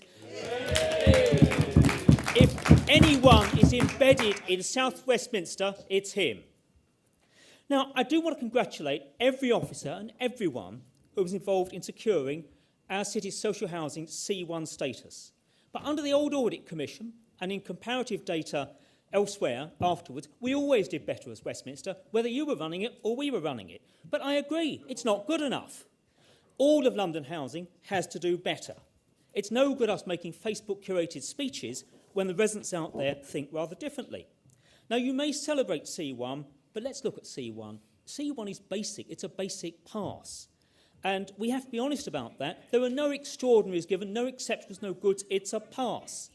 Now, I have to go on and also mention all these things that the last speaker but one said we didn't do. So they didn't review any of the contracts we were going to 3 or 4 months in. Opportunity wasted. And I want to look particularly at their involvement of residents. We carried out the most extensive consultation of local residents, 1,700 responded, highest known, to get them involved in a scheme almost like the National Trust. Tenant and leaseholder ownership and control of our estates. What do? Drop it. And what you've got is an absolute shadow of resident participation and involvement. What you've got is helpful. You need to do so much better. But, you know, we need to stop talking about us councillors. Few of us, Councillor Begum is one of those who doesn't, actually who live in Westminster social housing. And do you know, well, indeed, but what we need to talk about is those residents out there at the moment. And over the last week or 3, I've had calls to me even more than usual. They're very clear. We might define residents by groups such as leaseholders, tenants, absent leaseholders with tenants. They have 2 groups of residents. Group 1, the majority, and it's right that it should be, are those for whom being in social housing is incidental. It's a green tick. It works, and mostly in Westminster, it does. But for 20 or 30%, it does not. And they're the ones for whom there are just 2 sorts of resident, the others for whom it's okay, and we for whom it is not. So some things that I've picked up in the last week or 3. 50 plus £48 so-called fire safety light bulbs. Massively inflated prices, leaseholders and tenants are paying for it. A small thing for us as a council, not for the residents of that block. The antisocial tenants who never get moved, who carry on abusing their neighbours, never moved, wreaking havoc. Many of them need help as well, and they're not getting it. A repair left incomplete. A massive piece of stripped metal hanging loosely from the bottom of a window. Seriously dangerous, unchecked and unresolved.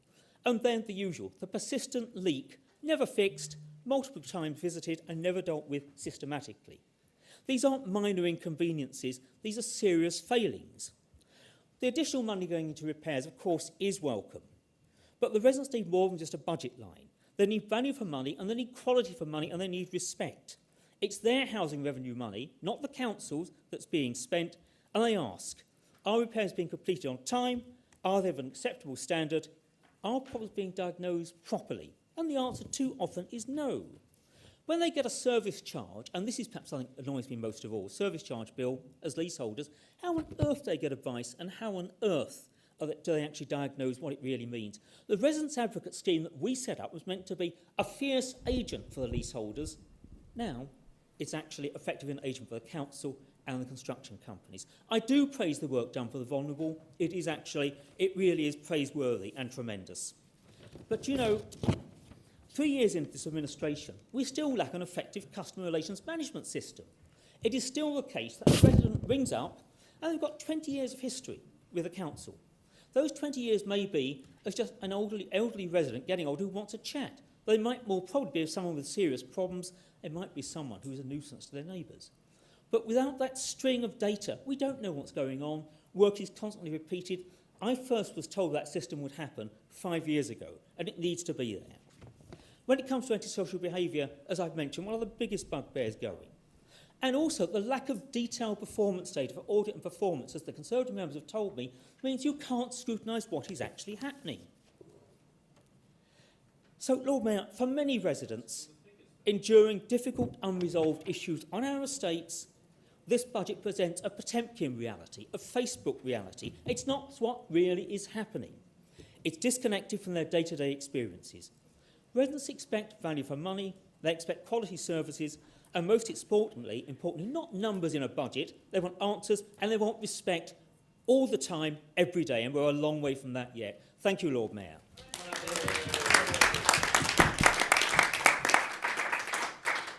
Can I call Councillor Ryan Jude? Thank you, Lord Mayor.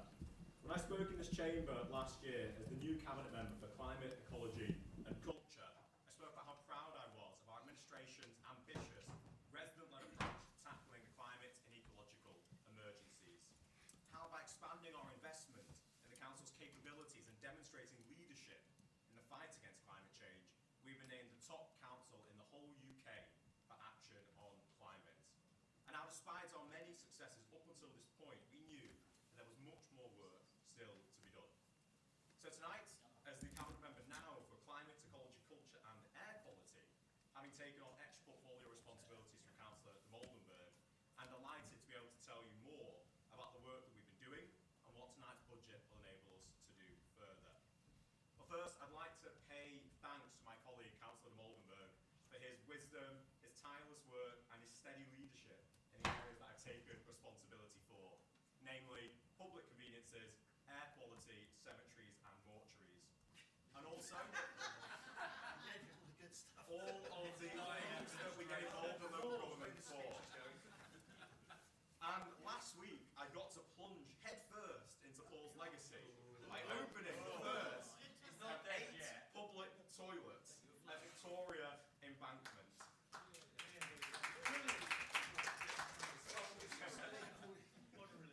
I was delighted that the toilets not just serve as a public convenience, but also added a splash of culture into our city, with the very talented artist James Lambert designing artwork to go across all 8 of our toilets. We had around 100 people attend the opening. It was very well received, and so I'd like to extend the invitation to everyone in this chamber tonight to our opening at Parliament Street in the summer, if you can get space to the hottest ticket in town.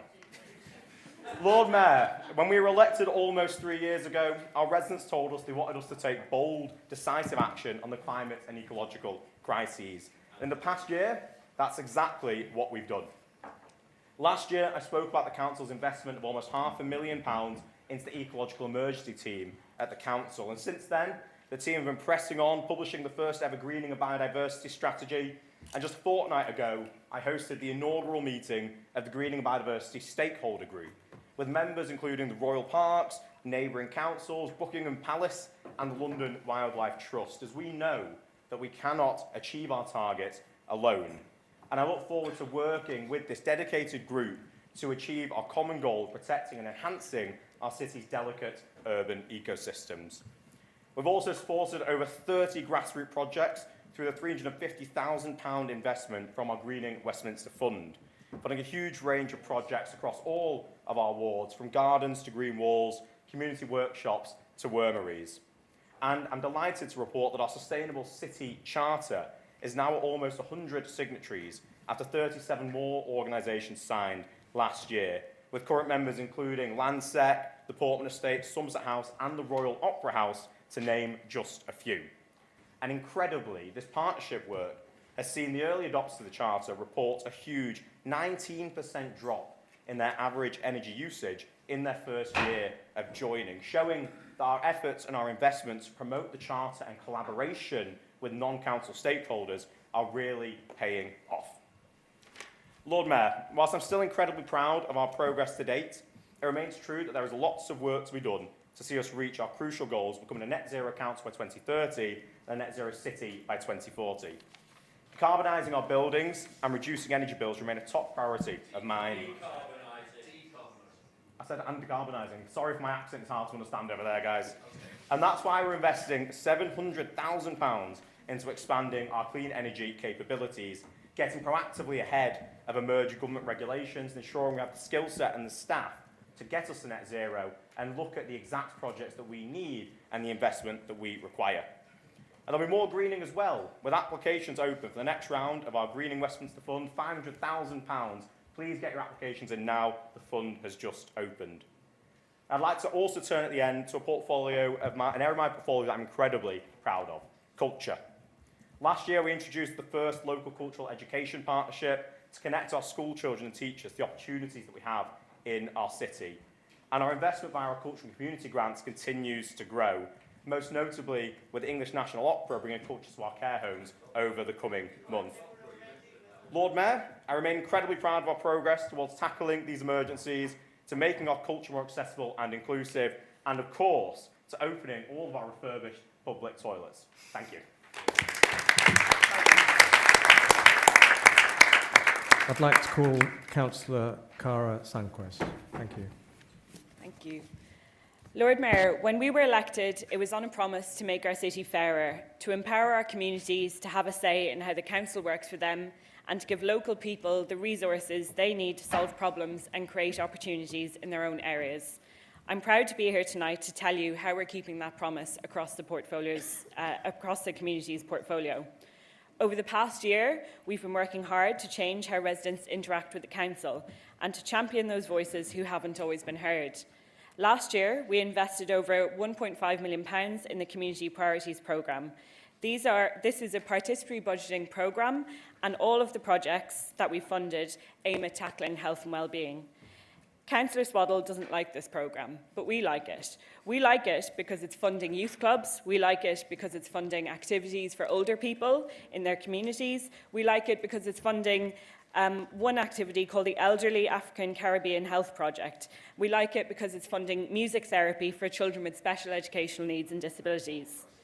We've also kicked off our Community Hubs programme with mini hubs in Victoria and Charing Cross. I'm really pleased that hundreds of residents have taken part in social activities and benefited from drop-in advice services, and also been new visitors to our libraries. To tackle deep-rooted disadvantage in the north of the city, we've invested over £10 million in the North Paddington programme. I could use more time to talk about the programme, but a couple of highlights are our work to tackle antisocial behaviour by improving our estates in the area, installing new lighting, carrying out environmental visual audits, and refreshing gardens and bringing community gardening projects to our estates. We're increasing council presence. We have embedded community development officers in each of the wards, and we have a new office in Fernhead Road. We're providing jobs and work experience for local people through the Digital Dash programme and through careers fairs, which are on people's doorsteps.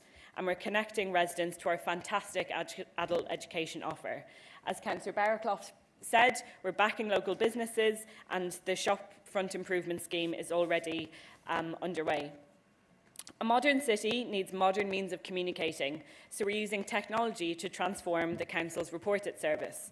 With generative AI and chatbots, I'm pleased that we're making it easier than ever for residents to tell us when they spot an issue in the city. And our data is showing that it's working already. The reporting time on Report It has more than halved since our new platform has launched, and 21,000 residents have used the platform since launching, which is double the amount that were using it before. So, Lord Mayor, I'm really proud that this budget will enable further growth in our communities. In a few weeks, we'll open a community hub in Ernest Harris House on Elgin Avenue, and that will be followed by another community hub in Pimlico next year. These will be inclusive spaces where residents can come together for coffee mornings, cultural activities, community health activities, and perhaps most importantly, to access council support services face-to-face in their communities. The Community Hubs programme has been shaped by conversation, consultation, and co-production with residents. And during our community conversation last summer, residents told us that they want to see more activities and events in the south of the city. And that's why we're investing £100,000 into a Pimlico round of the Community Priorities programme. Lord Mayor, in our leisure portfolio, I'm really proud to say that we are making improvements across our leisure facilities. We have completed a £3 million investment programme in the Portchester Leisure Centre, addressing long-standing repairs. This morning, Councillor Butler-Thalassis and I were at the launch of the Paddington Rec Forest School Extension, which over 3,000 students from across 11 Westminster schools have already used this year. We have a new studio at Queen Mother Sports Centre, modernised gym equipment at the Moberly, and a programme of active streets for this summer. Our administration believes in the power of communities, and everything we've done over the past year and everything we will do next year is in pursuit with Fairer Westminster.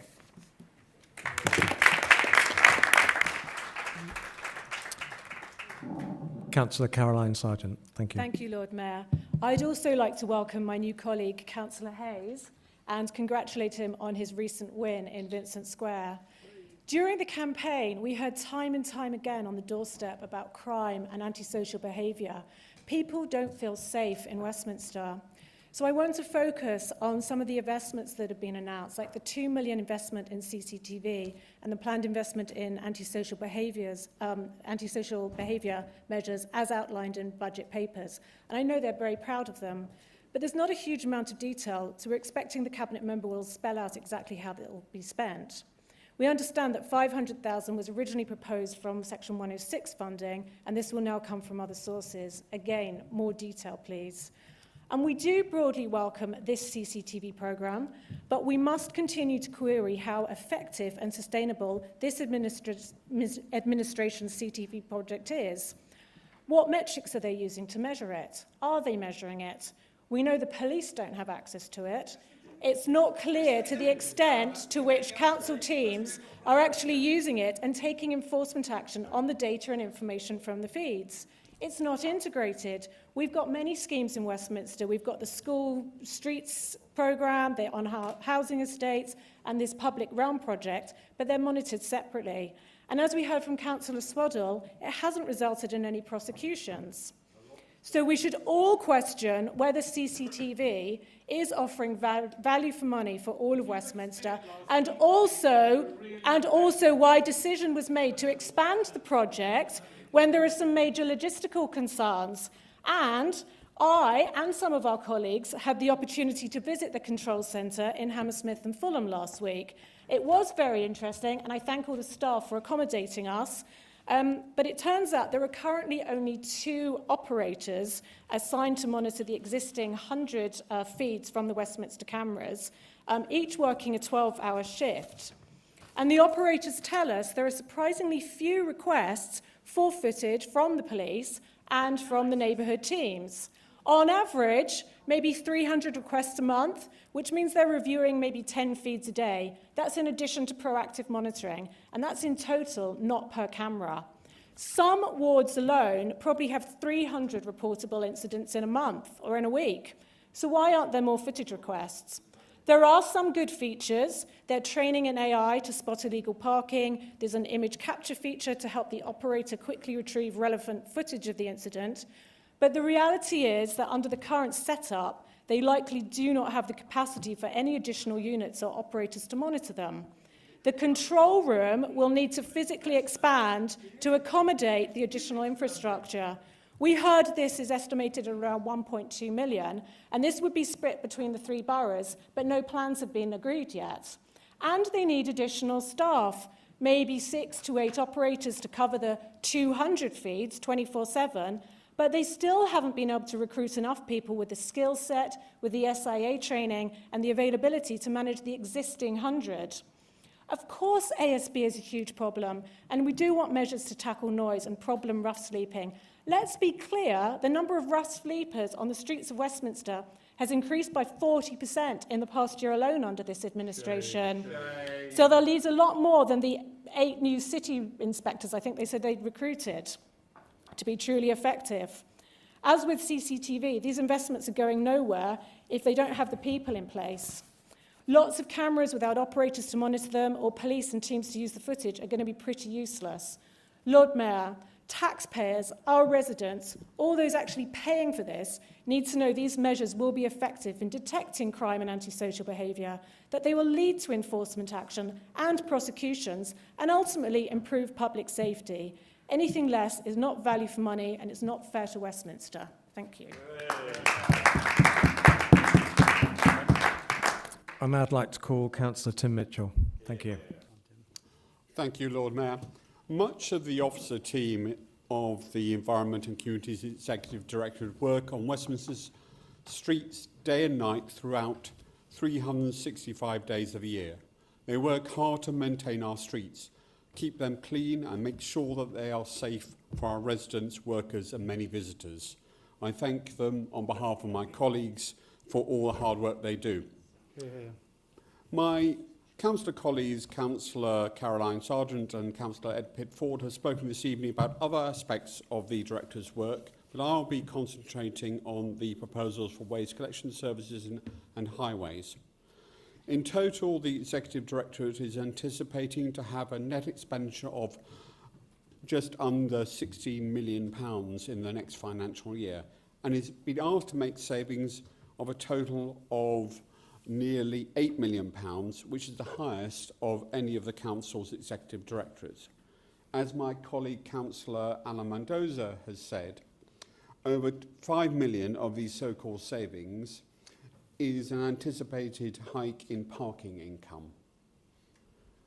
This budget papers highlights the largest pressure on the Executive Director's budget will not be next year, but in 26-27, when there's an anticipated additional £2.54 million in the gate fees for the combined heat and power plant.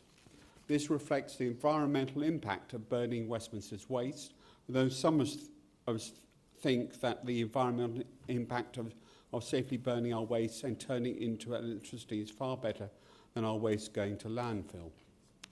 This anticipated additional £2.5 million cost is partially balanced by the above inflation increases in commercial waste income of £800,000 in 25-26 and a further £800,000 in the following financial year.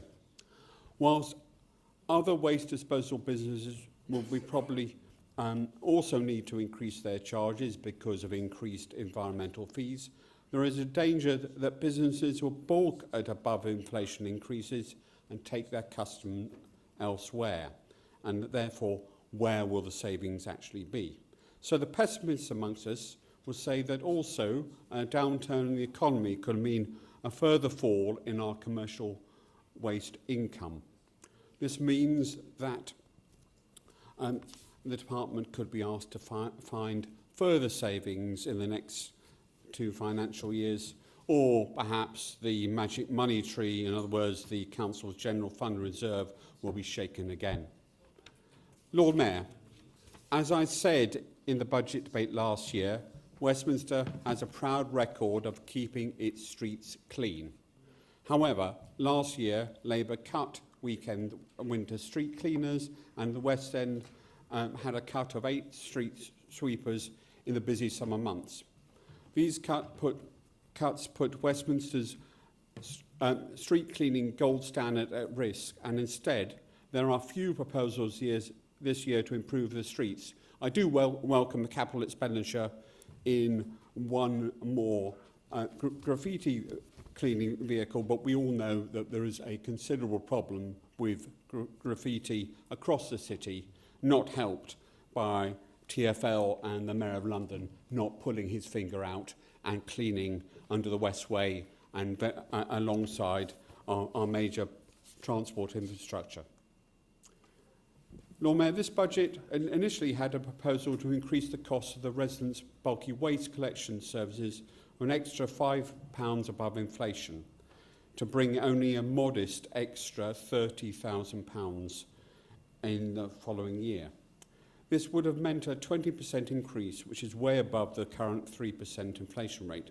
Thankfully, this administration saw sense and heeded the advice of the Budget Scrutiny Task Group, for which I thank Councillor Fisher for his work in chairing that group. And instead, this proposal was withdrawn, which is a great relief, because we all know the consequences of people not signing up to bulky waste collection services and instead dumping their old sofas and chairs on the street. Lord Mayor, the last item I wanted to highlight was the potential saving in the next financial year of £250,000 by switching to mastic to repair our pavements. This could mean an ugly patchwork of materials instead of a consistent finish across our streets. This downgrade would not be welcome. Lord Mayor, these proposals are ill thought out and will damage Westminster's reputation for clean, safe and smart streets. Thank you. Thank you. Can I now call on Councillor Aisha Less? Thank you. Thank you, Lord Mayor. Lord Mayor, I'm proud to be here tonight to present this year's budget, and I'm proud that the safety of our residents is at the heart of this budget. We're not the council that leaves residents to fend for themselves. We're not the council that makes pointless cuts to crucial infrastructure. We're the council that puts residents first. I've listened to people say time and again how much crime and antisocial behaviour blights their lives. We've heard powerful stories right here in this room at previous council meetings. And I'm pleased that colleagues across the chamber agree with me. It is time to put a stop to this. That's why our administration has made a real investment in tackling antisocial behaviour. Lord Mayor, tonight we're agreeing a package to tackle antisocial behaviour and rough sleeping worth £1.25 million, as well as £2 million for the capital investment in CCTV cameras. We'll be investing in our noise enforcement team, cracking down on antisocial noise that can cause great suffering in residential areas. And we're recruiting 8 new city inspectors who will be positioned across Westminster. They'll be completely focused on proactive enforcement against ASB, working closely with the police and other partners. Lord Mayor, we're investing in our CCTV service. Over the past year, we've got 100 new cameras up and running, and we'll be rolling out new cameras soon, including across the West End, the most significant investment in security in that area in a decade. The footage from council cameras is already leading to arrests. Police recently requested live CCTV coverage following reports of a group fighting close to Edgware Road. After scanning the location, the team in the live monitoring centre spotted a group of around 20 to 30 people about to start a fight. They informed the police who arrived swiftly and dispersed the group. And after a member of the public was threatened by a man with a knife, the live team were able to locate him through a council camera, leading to his arrest for carrying a weapon. Our cameras are making a difference across the borough, both in stopping live incidents as they occur and in supplying vital evidence to the police. Lord Mayor, the opposition have accused us of funding pet projects, but tackling crime and making residents feel safer is not a pet project to us. It's a key priority. We are doing what is within our powers to bring in offenders to justice by supporting prosecutions. This is a deliberate, targeted approach to tackling crime, backed up with tangible investment. That's what makes a fairer Westminster. Lord Mayor, I also want to highlight the incredible achievement of our children's services. For the 3rd inspection in a row, they have been judged as outstanding, which is brilliant. Thanks to the dedication of our social work staff, young people in Westminster are thriving. Our budget reflects our commitment to continuing investment in frontline services, and I'm pleased that the new government has increased our children's social care grant, giving us an extra £1 million. We're not complacent. We always know that there's more to do, but we're confident that we're investing in the right services targeted at the right people at the right time. Lord Mayor, this year we've also invested £4 million in services for children with special educational needs. We expanded College Park School into Pimlico, providing inclusive education for children with complex learning difficulties and autism. And on the same site, we opened a new Tresham Centre for families in the south of the borough. The original Tresham Centre in my own ward of Church Street is also looking absolutely fantastic after a refresh. I visited during the October half-term and chatted with families who were loving the new facilities. I particularly like the inclusive soft play area, which has a harness rails, making it accessible for all children. Centres like Tresham are so important to give hard-working families a break and to provide young people with SEND opportunities to have fun and learn new skills in an inclusive environment. I'm delighted that our administration is bucking the trend of councils around the country and investing in these services. Lord Mayor, there's plenty more to read about in our budget, and about how we are stepping up enforcement, protecting frontline services and investing in families. But what I'll leave you with this is tackling ASB and crime has never been a pet project for this administration. It's been a key focus from the start, and I'm pleased that it remains a core part of our budget, ensuring residents feel safe in what makes a fairer Westminster. Thank you. Thank you. Councillor Butler-Flattis. Thank you, Lord Mayor. I want to start with a shout out to our Chief Whip, Councillor Ormsby. I did say to her if maybe some of her favourite people could go at the top of the agenda. I did end up number 17 speaker, so that serves me right for having asked the favour. So, just to say, this has been a great year for adult social care with a good result in CQC.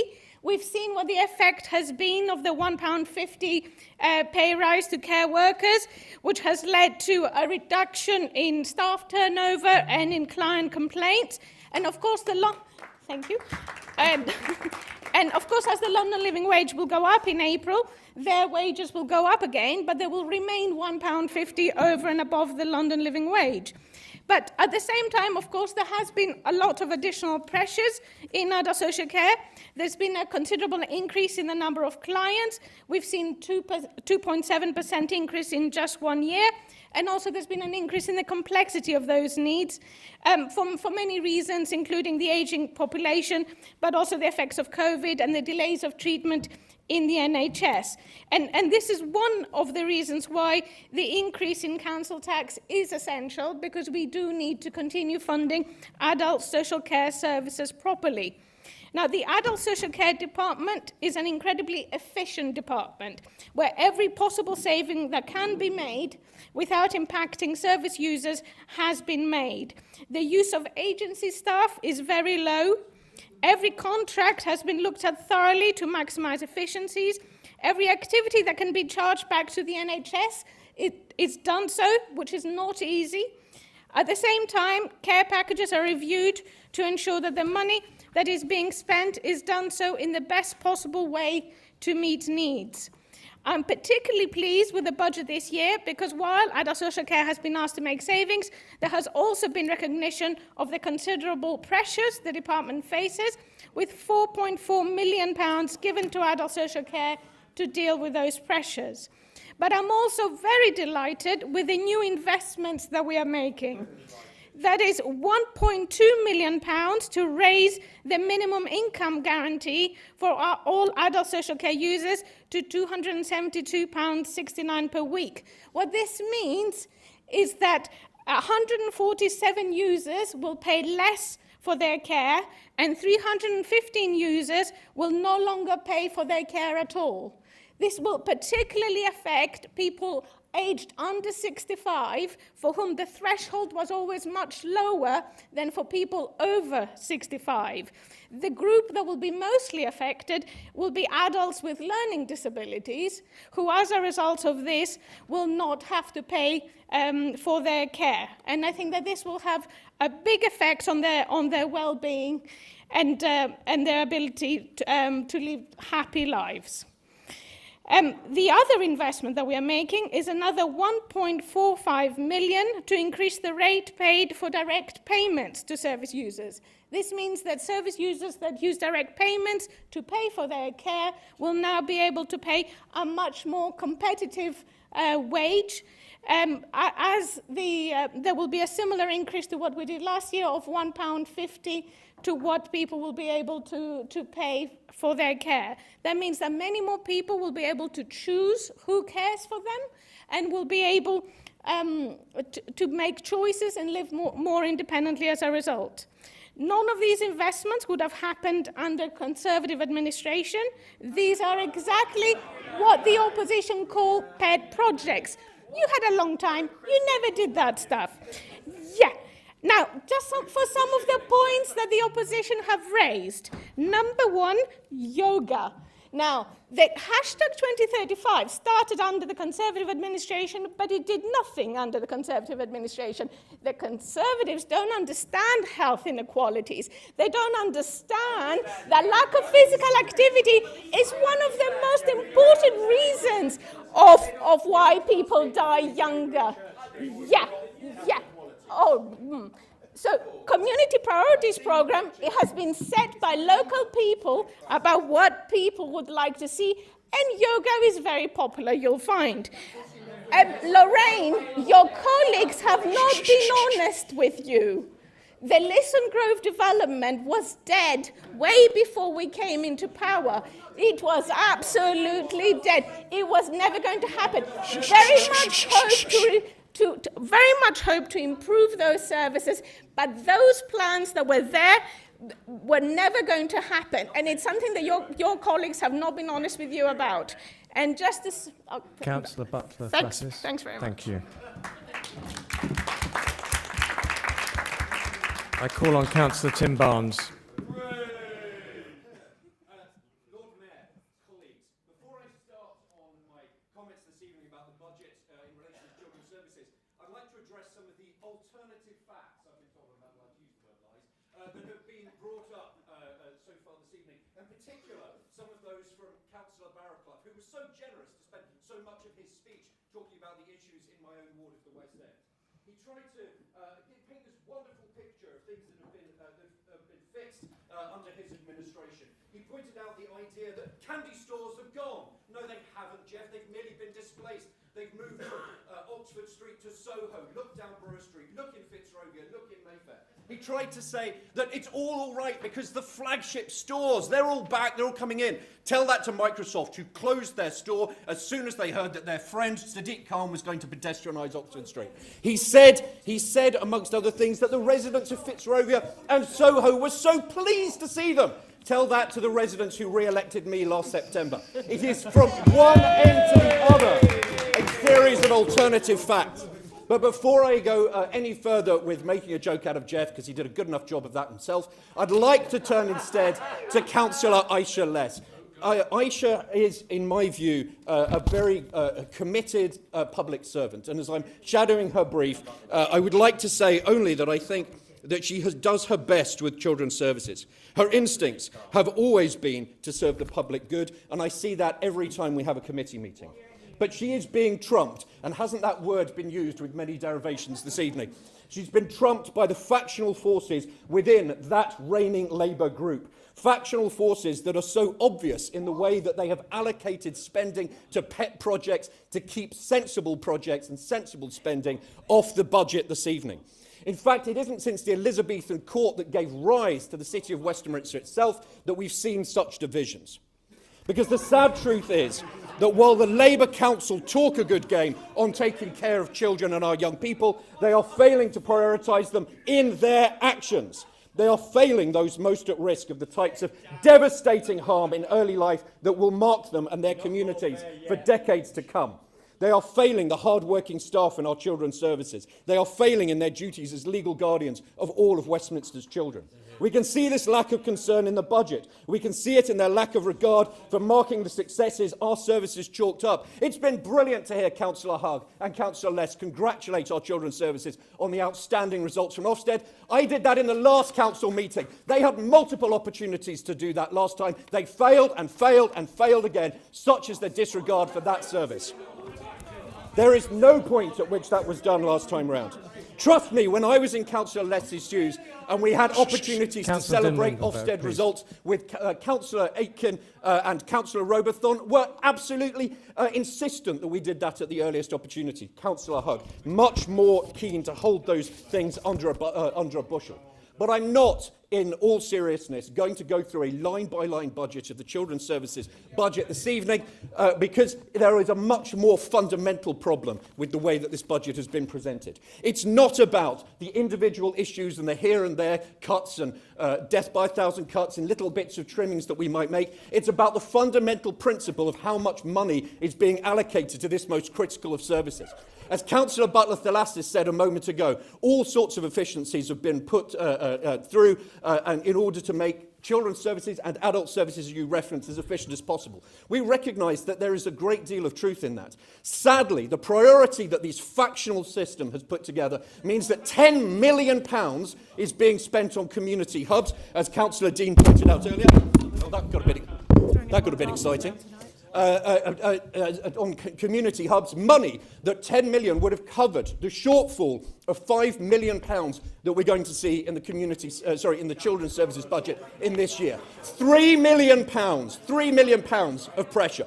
£2 million of current overspend, £1 million of cuts and proposed savings that I would term as aggressive. And at least £5 million is the underfunding that this council, this Labour council, this disgraceful Labour council is putting forward to children's services this evening. And I am ashamed of the fact that we handed you a service that was regarded as the gold standard in the UK, and instead of driving it forward, you're driving it off a cliff.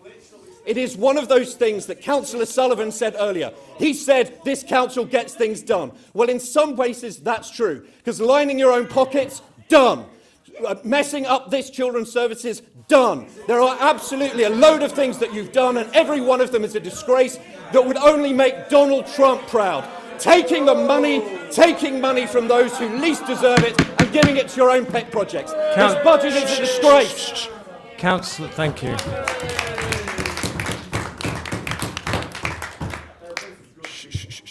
Well, that was lively. Okay.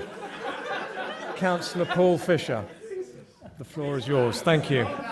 Thank you very much, Lord Mayor. I'd like just briefly to start actually with Councillor Swaddle's comment and Councillor Boothroyd as well on the question of Ukraine. Last year, in January 2024, I had the privilege of visiting municipal representatives in the city of Lviv. It was a few days after they'd suffered the largest, longest range ballistic missile attack in history, not in the history of Ukraine, in history. And I met Rostislav Dobosh, and I met Mykola Ishik, and I met Alexa Wozniak. And I have to say, I think all of us at this time remember the deep burden that's being faced by the Ukrainian people and local politicians in fighting the invasion that's been going on for 11 years. I'd like to convey those warm words back to the gentleman after tonight's meeting, and I'm sure I have everyone's support in that. And it's not just a question of national or international politics, because if we're serious about facing the security threat in Europe in the months and years to come, that will require massive budgetary recalibration in Whitehall in order to achieve it. And it will have an impact, if we're serious about the security threat in Europe, on local government budgets. And that's why tonight I want to talk a little bit about the uncertainties that face us and why I think, so far as possible, in the climate we're in now, the budget that we're presenting today puts us on a robust footing. I want to start, if I may, by thanking everyone who participated in the BSTG this year. As always, I thought it was really productive, and I think there were lots of good points that were raised and also taken on board by Cabinet members. I'm pleased that this is the second time that Cabinet members have successively come to these meetings and defended their policy positions, and I'd like to thank all Cabinet members for participating in that process. I'd like to thank Gerald, Ricken and Claire for their help. It's not an easy process, although the meetings are relatively short and sharp. There's a lot of preparation that goes in before, and in particular, the greater level of detail and information that officers gave us this year, I think, was very helpful, and we'll be pushing again and again for that process to be improved. I think it would be hard for anyone to say, and I hope that everyone agrees this on a cross-party basis, that that process hadn't been improved over the past 3 years, and I'm keen to keep improving it for the benefit of members and also for the benefit of residents here in Westminster. Now, I want to talk a bit about the uncertainties and also what I want to call the sensible core in the political parties that we see in the UK today, and particularly in local government today. As for the uncertainties, we are still in an uncertain moment, a moment where we are having to tackle one of the biggest rises in the demand for temporary accommodation we have seen for years, if not decades. And I'm pleased to see that Councillor Begum and Sarah Warman and others have acted to ensure that those very high cost-inefficient forms of temporary accommodation that we were using before have now been reduced pretty much to nil. So we're ensuring that in meeting the demands of increased temporary accommodation demand, we are doing so efficiently for the people of Westminster. But we have other Rumsfeldian known and unknown unknowns on the horizon. One of them, which has been mentioned in the report, is the prospect of cyber attack on the local government. That is a threat that exists at a national and a local level. We know that members, and I won't name names, in this council have been sanctioned by Iran and Russia. I'm sure they hold that as a medal of honour, and rightly so. But we are at threat of cyber attack in the future and phishing attempts, and we must have a reserve in line to deal with the remedial costs that result from any future attack, in my humble opinion. But we also have the other unknowns on the horizon, and I've discussed one of them just now. Local government funding was always going to be a concern, and I mentioned this before the Cabinet only a few weeks ago. That is a greater concern now, given the events of the past 2 weeks. And I think all of us internally should be acknowledging the sacrifice that will have to be made in the future if we agree that national government has to take action, putting more money, weapons and boots into Ukraine. So I finish with this. I think this budget is robust, and I'm glad we're all in agreement that tax increases are a necessity, unfortunately, this year. And I'd say that the order of the day is prudence. It must be the watchword of the future. And I commit the budget to you all tonight and to vote in favour of it. Thank you. Thank you. I now call upon Councillor Adam Hugg to reply to the debate. Thank you. Is it 10? Yeah, there we go. That's what we thought. Hopefully it won't take the whole time. Tonight you've heard a real contrast between a Labour administration clear on its purpose, ambitious but pragmatic in its approach, and an increasingly extreme Conservative Party with no new ideas of their own, propelled forward only by a sense of entitlement to power and a desire simply to tear down what we have been trying to build. Turning to some of the points raised by the opposition tonight. They've had a lot to say about CCTV tonight, simultaneously both belittling it and demanding more of it. I appreciate it's a sore point for them, given their side loves to talk tough, but actually cut provision. They cut the previous council's CCTV scheme after years of underinvestment, and they cut the number of city inspectors, something this administration has been reversing. Our CCTV network isn't just about deterrence, although it is beginning to have that effect. It is an important tool that is bearing fruit to help police prosecute criminals. There's a lot of cases going through the courts. I'm sorry that we're having to deal with the courts backlog left by the previous government, but there are a number of cases awaiting in the queue for prosecution.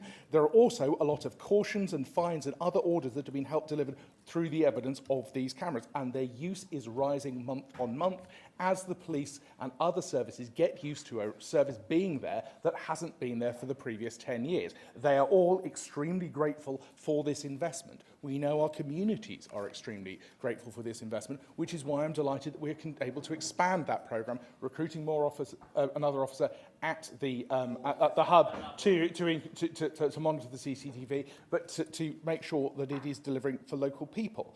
And we know that we are doing all that we can within our powers as a council through this investment, not just in CCTV, but in more city inspectors, in the new SBIT team, including more support for our noise officers and those tackling short-term lets. There's a lot that's already there, and there'll be more announcements in the weeks ahead on what we are going to do more on antisocial behaviour as a result of this budget.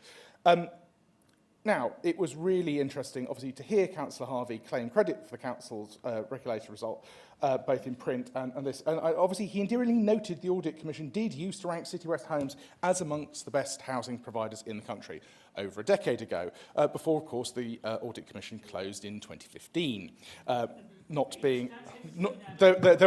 were virtually no stats in between. That was the joy of the Pickles era approach to local government. There was no accountability until the creation of the regulator in this case. We are very clear about what happened, and our residents are very clear about what happened. There were a series of blunders post-2015 in policy and culture, from initially installing a chief executive at an airport to try and run the service, closing estate offices, reducing the number of housing officers, locking Westminster into a 10-year supplier contract that we're still currently trying to deal with at the moment. They failed to get the basics right, and we were clearly on course for a C3 or worse. As an administration, we inherited a council that had a poor understanding of the condition of our housing stock, that was behind on the delivery of its fire safety, and had weakened structures for listening to residents and involving them in decision-making. The regulator was very clear that our top grade was for the strength of the improvement and the leadership being shown by this council today, officers and members, not that every problem had been solved, because we know there is a long way to go to meet the needs of our residents. And obviously, we have been putting additional resource into our housing service, both through the HRA and in terms of the team supporting our work on homelessness and rough sleeping through temporary posts. And I'm delighted that those numbers are beginning to come down as the work of improvement is beginning to bear fruit. Our Chief Finance Director and all Executive Directors will be taking action over the coming years to ensure that those temporary increases in tax in those areas comes back down to the levels that we all expect for our city. What we do know is that the large chunk of the Tories' amendment involves a very vague but slightly menacing suggestion of staff cuts, not only in the tax base in terms of trying to identify, ultimately, in order to save that amount of money from the budget, that's at about the overall money saved, not just replacing those with new members of staff. And we costed it. Yes, and ultimately, because what this means is a significantly higher proportion of savings if you're in manpower, because you're ultimately transferring them onto permanent contracts, and we will continue to do that. But just be clear, there is no clarity about where the cuts will fall in the services, both on the temporary and permanent side. We know, obviously, there are a number of Trump fans in the side opposite from their social media. So is the plan for Councillor Mendoza or perhaps Councillor Cunningham to take a leaf out of the Trump administration's book and try and run their own Doge initiative inside the council? Is that going to be the plan, Layla? Are you planning on running a sort of Doge initiative to go round the council to try and root out waste? Sorry, Councillor like Hugg. What do you think, Layla? Is that your job? Or is that Councillor Mendoza's job? Very clearly, we sense there might be some interest in that on their side.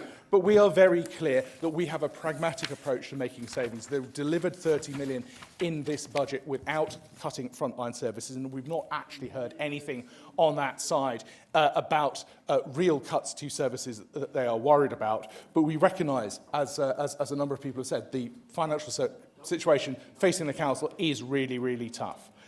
I would also like to draw attention to the discussion about community hubs. Let's be clear, there's no amendment tonight on this, but obviously a number of members have got very hot under the collar about this.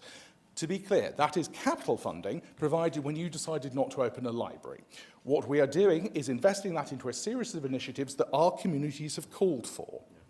That's reinvigorating parts of our existing libraries at Charing Cross and in Victoria. I can remember for many years, under both Councillor Barnes and his predecessors, there were all sorts of plans about revigorating empty spaces in our library and doing more with it. They didn't actually do it. This is actually doing it. In terms, and obviously, we'll be very interested to tell the residents of Pimlico at the next election that you are planning to cut the planned opening of the new Pimlico Community Hub that we're opening in the old library site, which we know that residents called for from the Pimlico Community Conversations as part of the Pimlico programme. We are clear. Opportunities for the voluntary sector, opportunities for local people, and bringing services closer to residents is what they've called for, and it is what this council is going to deliver with that capital funding. But I think the simple facts around this, as we've heard, about the scale of our temporary accommodation pressures do mean that we are proposing the budget unamended and taking on board this small rise in council tax, and we're not going to play political games over what is a £5 per person £5 per person annual saving at a time when we are very clear to central government ahead of those negotiations on the finances that we are going to use every penny to tackle the deep-seated inequality in our city, because we know the real challenges that our city faces. But once we know the outcome of that financial settlement, we will, of course, look at what opportunities are available to us on council tax, on future investment. But now is not the time, whilst those pressures are there, to make that, deviation from our approach. In this difficult time, the Labour Council is continuing to bring together both efficiency and compassion to deliver for the local people. Doubling the amount of CCTV, more city inspectors, more noise, short-let officers. More noise and short-let officers. More noise and short-let officers. More help with cost of living with council rents, lifting hundreds of disabled people out of social care costs, helping hundreds of personal assistants to get a fair day's pay, investing in tackling rough sleeping and homelessness. And that's how we're working to build a fairer Westminster for our residents.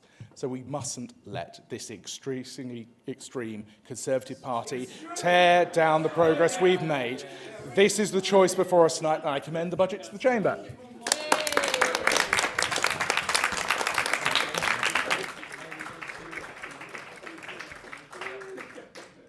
Okay, so we now vote on the opposition party amendment. We now vote on the opposition party amendment and business and financial planning 2025 to 2026 and to 2027 to 2028. which is part 1 of the report of the Cabinet.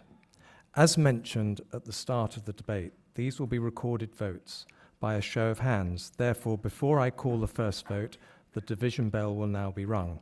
Following this ringing, no member will be allowed to return to the chamber until after all the votes have been completed.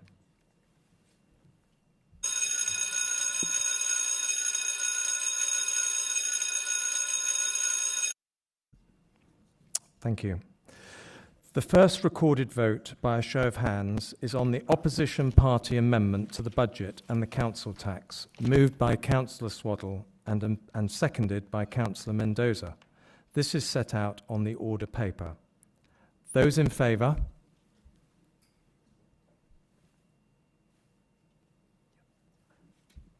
Those against?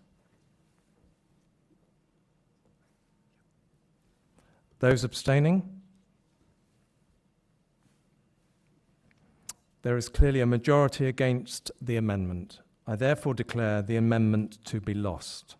The names of those voting for, against, or abstaining will be recorded in the minutes. We now move to the recorded vote on the original recommendations in Part 1 of the report of the Cabinet, Business and Financial Planning 2025-2026 to 2027 to 2028. Those in favour? Those against? Those abstaining? There is clearly a majority in favour of the recommendations. I therefore declare the recommendations to be agreed. The names of those voting for, against, or abstaining will be recorded in the minutes. We now vote by a show of hands on the recommendations in Part 2 of the report of the Cabinet, titled Capital Strategy 2025-2026 to 2029-2030, Forecast Position for 2024-2025 and future years forecast to 2038 to 2039. Those in favour? Those against? Those abstaining? There is clearly a majority in favour of the recommendations. I therefore declare the recommendations agreed. The next vote, by a show of hands, is on the recommendations in Part 3 of the report of the Cabinet titled Housing Revenue Account Business Plan. Those in favour? Those against? Those abstaining? There is clearly a majority in favour of the recommendations. I therefore declare the recommendations agreed. We now vote by a show of hands on the recommendations in Part 4 of the report of the Cabinet, titled Integrated Investment Framework 2025-2026. Those in favour? Those against?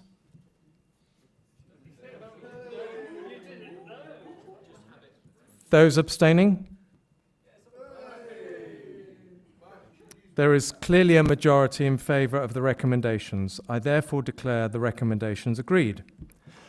The next vote, by a show of hands, is on the recommendations in Part 5 of the report of the Cabinet, titled Treasury Management Statement 2025-2026 to 2029-2030. Those in favour? Those against? Those abstaining?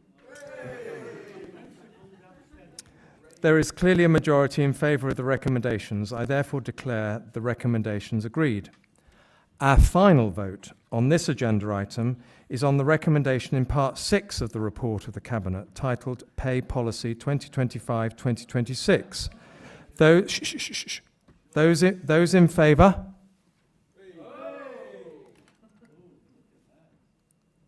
Those against? Those abstaining?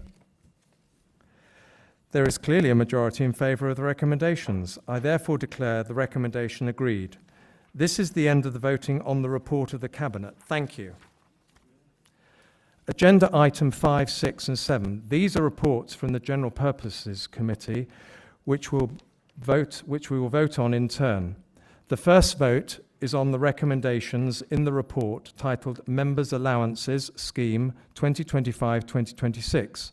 The recommendations are deemed to have been moved and seconded. By a show of hands, can I ask those in favour? Those against? Those abstaining? I declare the recommendations agreed. The second vote in the recommendation in the report titled Audit and Performance Committee Terms of Reference Amendments, the recommendation is deemed to have been moved and seconded. By a show of hands, can I ask those in favour? Those against? Those abstaining? I declare the recommendation agreed. The final vote in this section is on the recommendations in the report titled Procurement Code Update and Introduction of Procurement Act 2023. The recommendations are deemed to have been moved and seconded. By a show of hands, can I ask those in favour? Those against? Those abstaining? I declare the recommendations agreed. We will now move to the final vote of the evening, which is on the recommendation of the report listed under agenda item 8 and entitled Dispensation of Absence. The recommendation is deemed to have been moved and seconded. By a show of hands, can I ask those in favour?